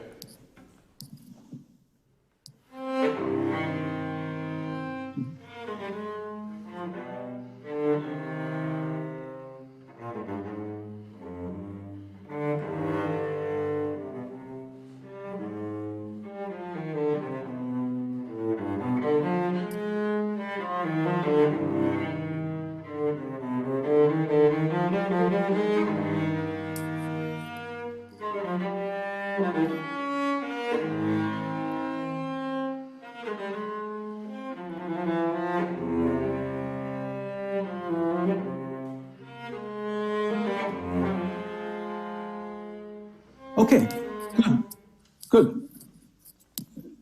Yeah, and then it comes a little bit later also, but I think that's to your advantage when that's more. It's a little more convincing when it. Yeah. The first couple of bars were perfect. That felt very, you know, you could feel very well. You know, this suite's interesting, isn't it? I mean, it always strikes me how that, you know, C minor and then this A flat Oh, in every movement, right? Let's see.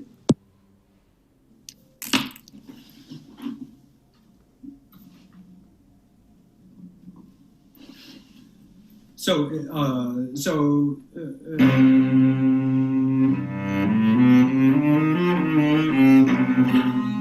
right? And then in the fugue, and now, and then, and then.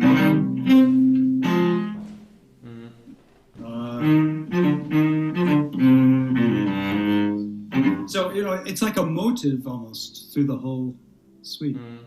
In the prelude, the A flat seems emphasized. Like there's a crescendo to it. The chord is dissonant, and it's higher. So everything tells you go to the A flat. In the Allemande, it seems less clear. Like is it or is it?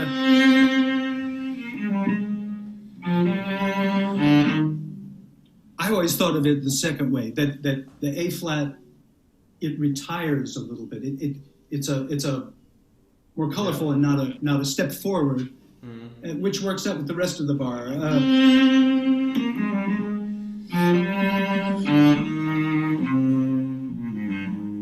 And then we go. You know what I mean? Yeah. Right. So, but I think that's kind of a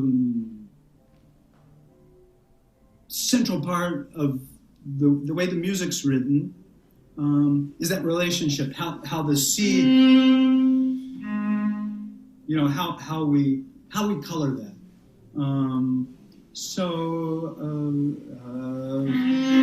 Of course I play legato. So it's sort of a question or something like that. But somehow I feel like you could do something that would be more clear, what your intentions are, how that A flat relates to the C. Is it sort of questioning? Is it kind of a, am I making sense? Yeah.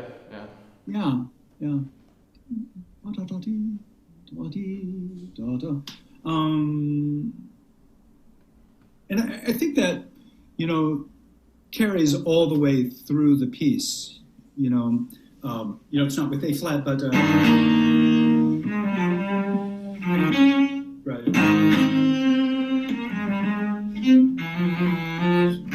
Then it's different, but it's not.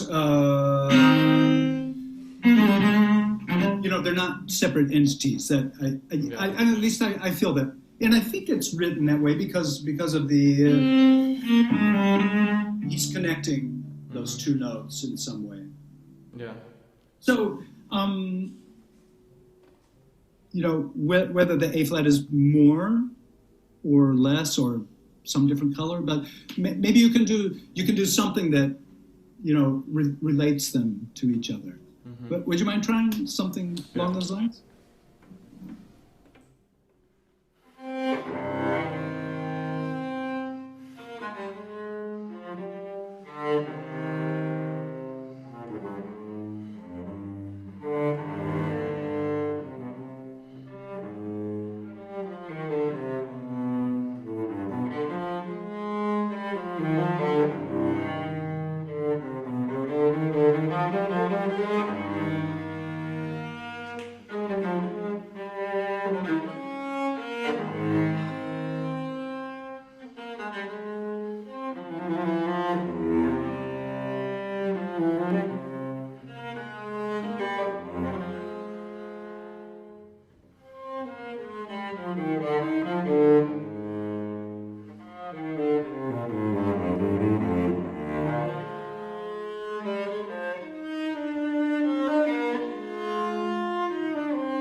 Okay, very, very good. I feel like I'm hearing some connection between those that to me seems good.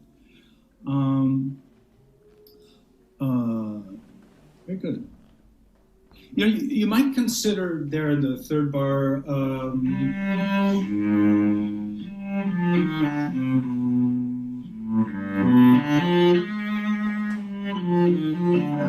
mean, always struck me a little bit that passage, you know, because everything's da ba da da dum ba dee da da, and then suddenly he goes to this, you know, kind of florid writing, very expressive, right?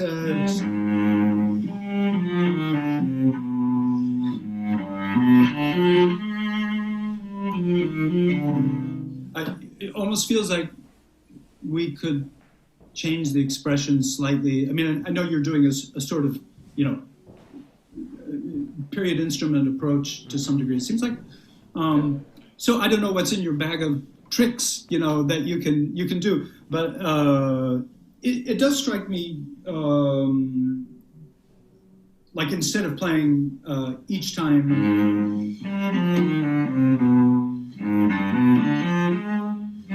you know, the sort of to make it a little different, maybe the first, or now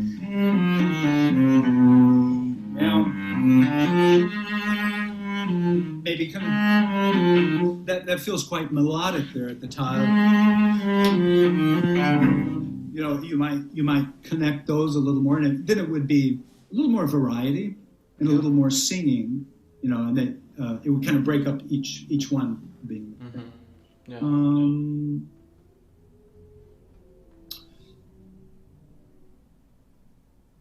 So,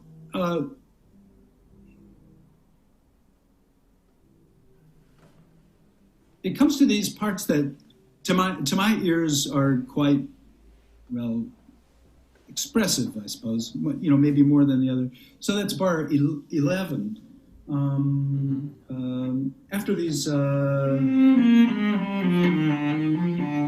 sort of free bars. Now, I thought you could, maybe there's a way you can build it more.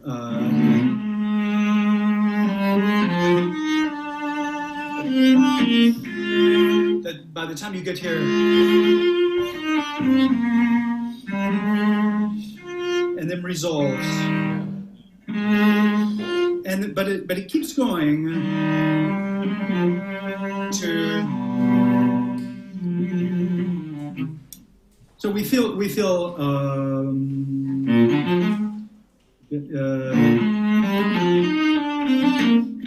still the dominant. Now we feel E flat. Now back to C minor. And you know, that maybe that could be a little more rich or a little more expressive, shaped more, right? And he does that thing. He does that in the prelude, right?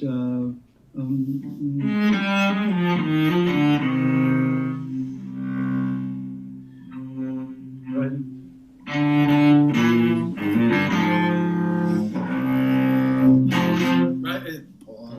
Probably, I think it happens another time. So I'm not sure if it happens twice in this, but it's kind of a signpost, end of a phrase, maybe, you know.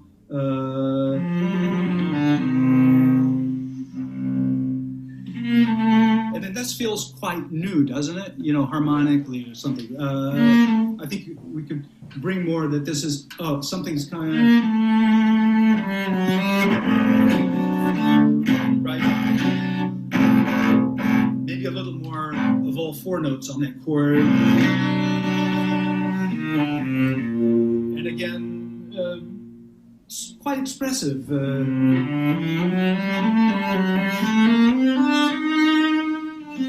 know, it feels quite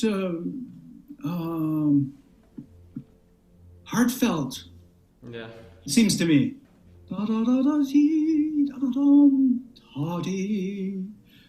It's beautiful. I love this Alemán. It's so beautiful, but it feels like he expressively he goes to real some, you know what I mean, personal feelings, and I think maybe you could do a bit more with those spots.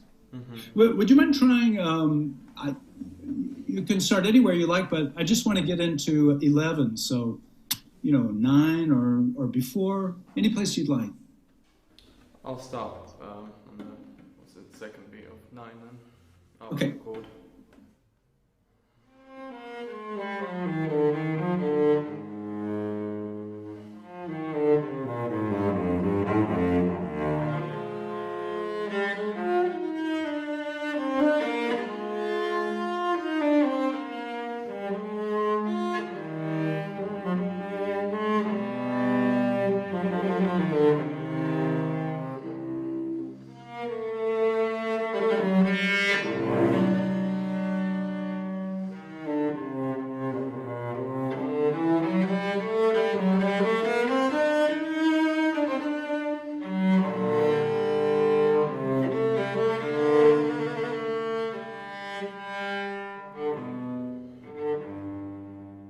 Good, Ernest. Very good.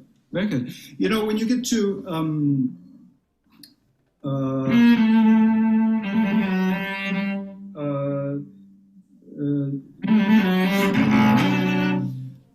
so it feels like maybe that chord takes a little too long. We want to hear. So maybe I think often it's good. To keep the melody line intact, to think of breaking the chords before the beat, and essentially that means robbing the note before, right? Yeah. So in this case, right.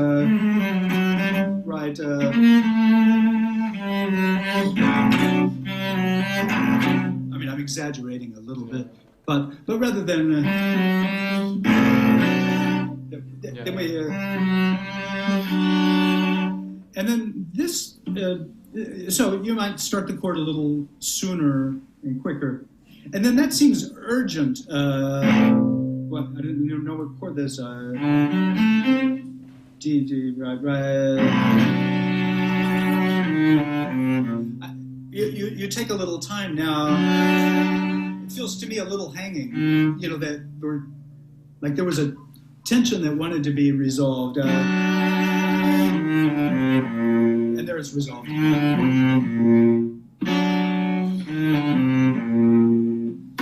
know what I mean? Yeah. So it just felt like you might shape those, that rather than wail, that the break should be break. And then you go with the melody, perhaps. Back at 11, what's expressive seems to be the intervals.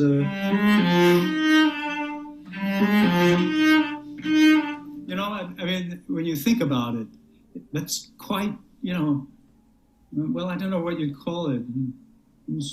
Flowery or sensuous. And then the last one. So that when you get to that, you really, whatever sound, world you're in, but that has your maybe more intensity. Seems to me that's a high point.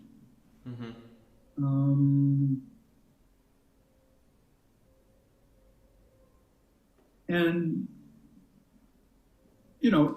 there are a lot of ways to do it, but if you wanted to make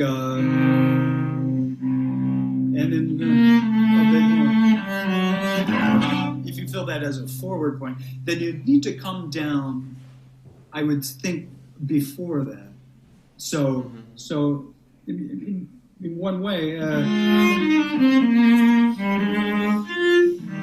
resolve, dark. You know, that you could come down to the C minor, and then somewhere, so that we coordinate. You know, we don't play loud right before we need to make a crescendo or something like that. No. Would you mind going back to 9 once more? I mean, I threw a bunch of stuff at you, but you know, maybe try something, and then we'll go on to the second half.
Okay. Okay, Ernest, very good, excellent, really terrific playing. Couple of things in this second half. It strikes me in the third bar, so that's bar 21, that might be a low point, you know, because it's developing afterwards. So after, sorry.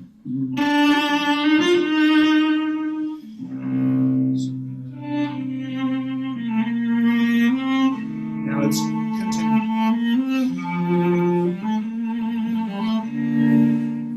continue.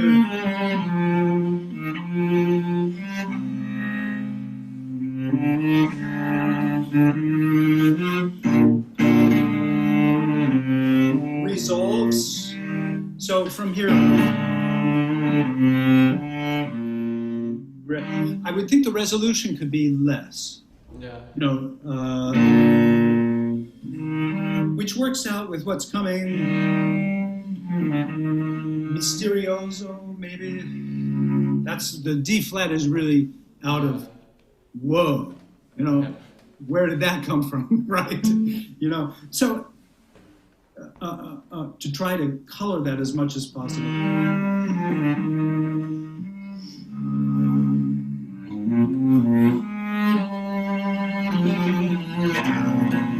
And then we can, you know, it's like he has these very quick moments, doesn't he, that he just goes to some strange note or strange harmony, and then it's gone in like 2 beats. I mean, that's what is really interesting about the suites. You hear it and you think, are you playing it? And you think, is that really right? But you realize he's going to these different places, different harmonies.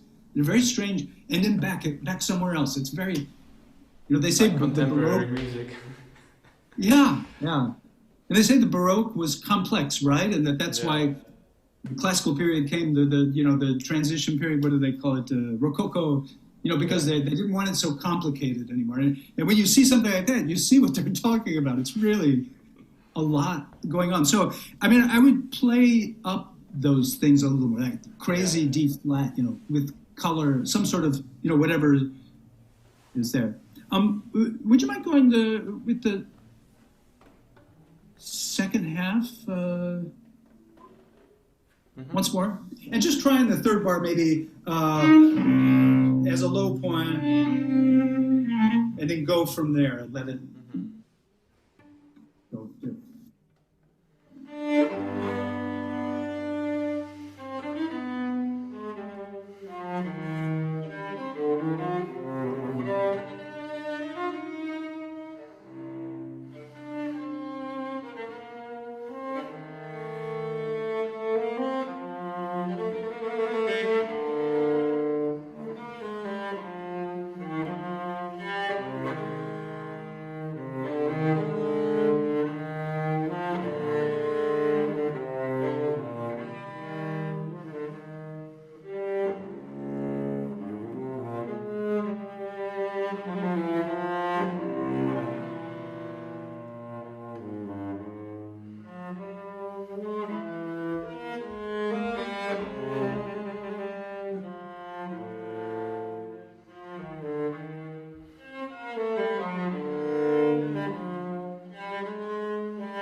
Bravo, bravo. Just the final thing I'd say about this, it seems in the second half, the end of the second half, I think it goes once again to a higher sort of expressive point. It seems to me, like if you think about it.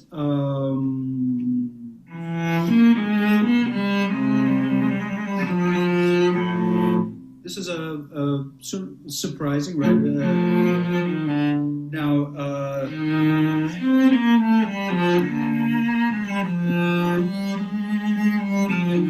It feels sort of insistent, doesn't it?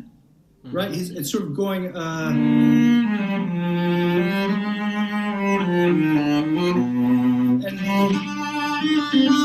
again. That feels very open,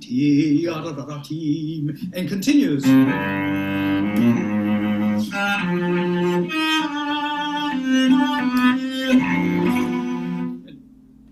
It feels quite,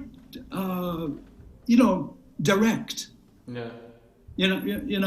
And it always feels like you've arrived, but you haven't arrived. Like even.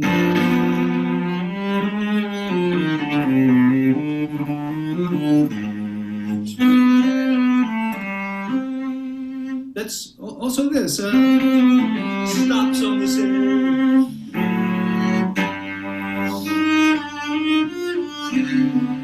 That feels, quite intense and sort of personal, confessional. You know what I mean? So I thought you might bring it up to a higher. That, to me, that seems to be what I'm hearing that in the music. Yeah. So you might bring that up to something, a bit more. Yeah. Well, shall we go to the Quran? Okay. Okay.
Bravo.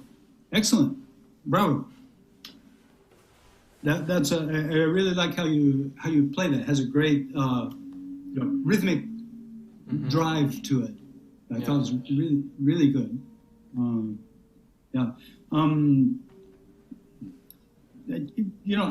don't think I have much to say about it. It was really good.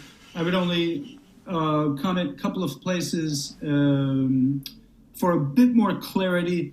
In bar 6,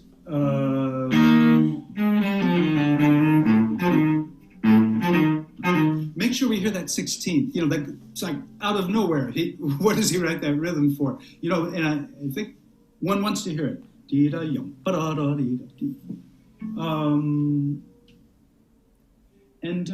Let's see. I think it's bar 11.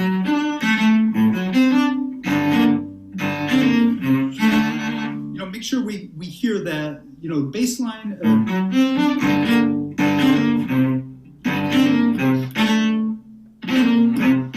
And the 16th. And then that last little flourish. I mean, you did it. You did that flourish beautifully. I always felt, well, that's so kind of strange. And I always wanted to emphasize it a little bit, as if an added thing of energy.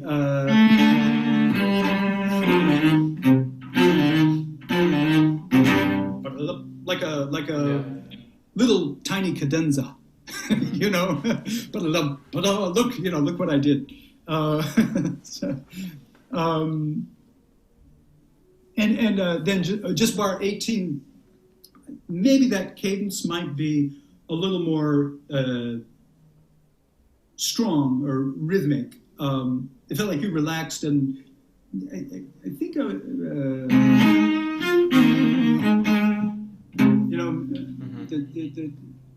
we've gone to A flat major. I don't know. It just feels like, you want.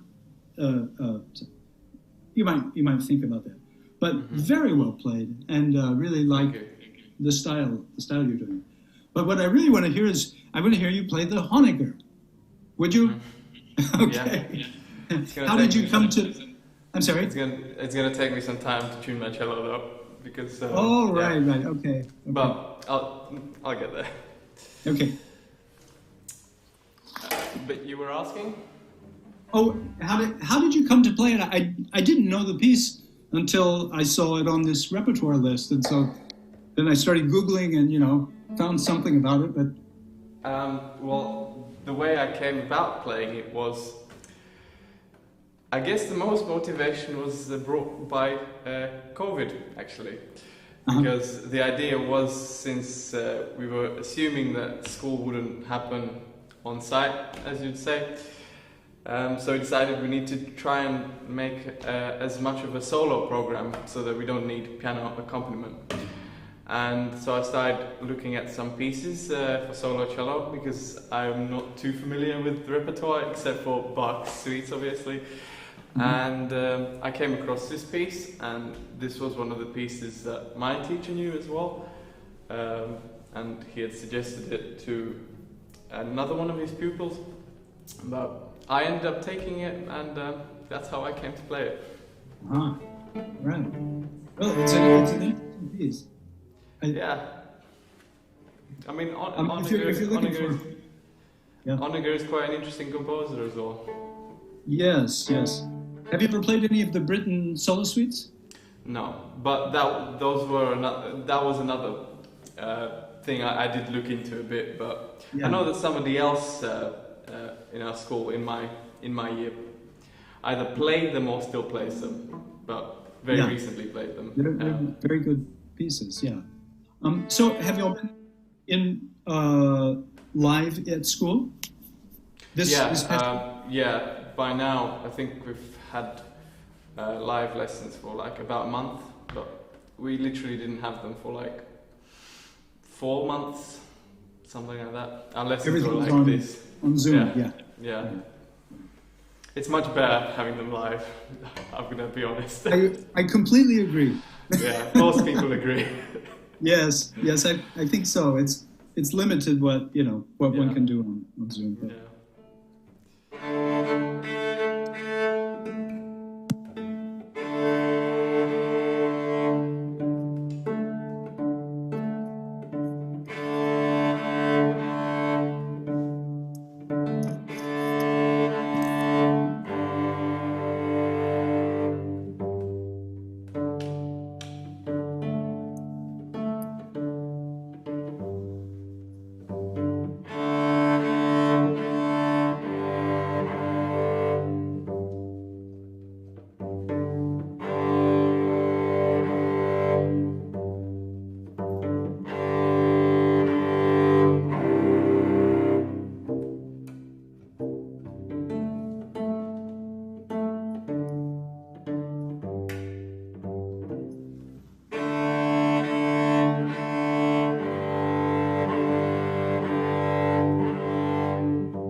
Bravo. Excellent. Yes, bravo. Good, good. Very interesting. I like how you shaped it. He doesn't write anything in the way of dynamics. Yeah. At least in what I found. So same with my music. Yeah. Right. So I think that was very good to come up there in the middle. I'd thought about maybe just somewhere where the half notes are, but that was very good what you did. When the return statement that was strong. Yeah. And you did the ending very well. It's kind of a cryptic ending, and it's a little unexpected. Yeah. Like you don't think it's going to. But I thought you worked with the dynamics well, and one could feel it coming, and it sounded logical. It made a lot of sense. It's good.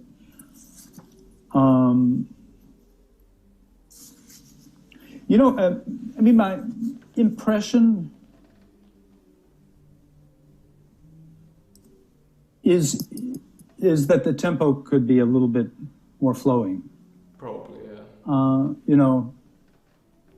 Pavan, I had to find out what Paduana means. Paduana, yeah. Pavan. So it's some sort of a slow processional dance.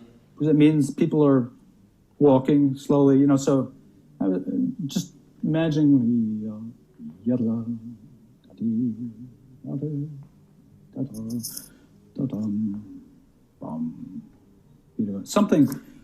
something along those lines. I know it gets then fast, but that's possible, I think, to handle those things.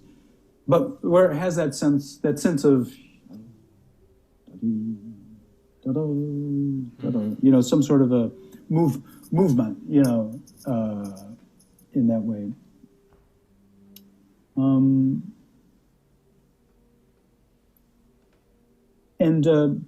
It just felt it was a little slow for it to unfold. It was, one loses track where they are, these, different statements. He goes to different,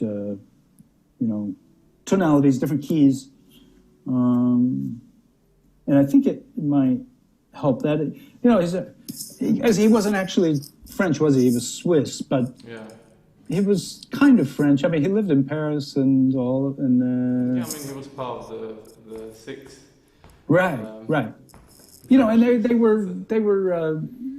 It's not a heavy style, I mean, when in doubt, there's a French, lightness of just approach. Not German music. It's supposed to have some element of charm, even though this is a, sort of a, more or less tragic piece. It sounds like, right? Doesn't it? Yeah. And when you consider when it was written, summer of 1945, Paris was just recently liberated, and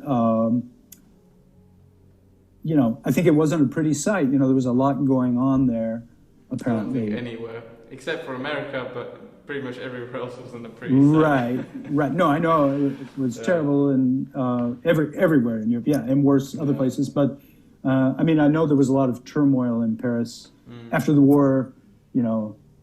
Who collaborated, who didn't? It was a terrible, well, there were complicated things, but they were lucky that Paris wasn't blown up. That was the plans of the occupying army. Thank goodness the general didn't follow orders. It's a terrible thing to think about. But if it had, but there is a sort of wistfulness to the piece, right? Sort of. It's definitely not a happy. There's a shadow, but it's interesting, and the harmonies, are quite interesting. I think that's one of the good things about it, and that I could hear that quite well. These pizzicatos, the end of the fourth line, the chord C, and then E flat minor, and then again and D major, and then A minor. seems like a big part of the piece, you know, that sort of, because it's simple, you know, the motive is the same. And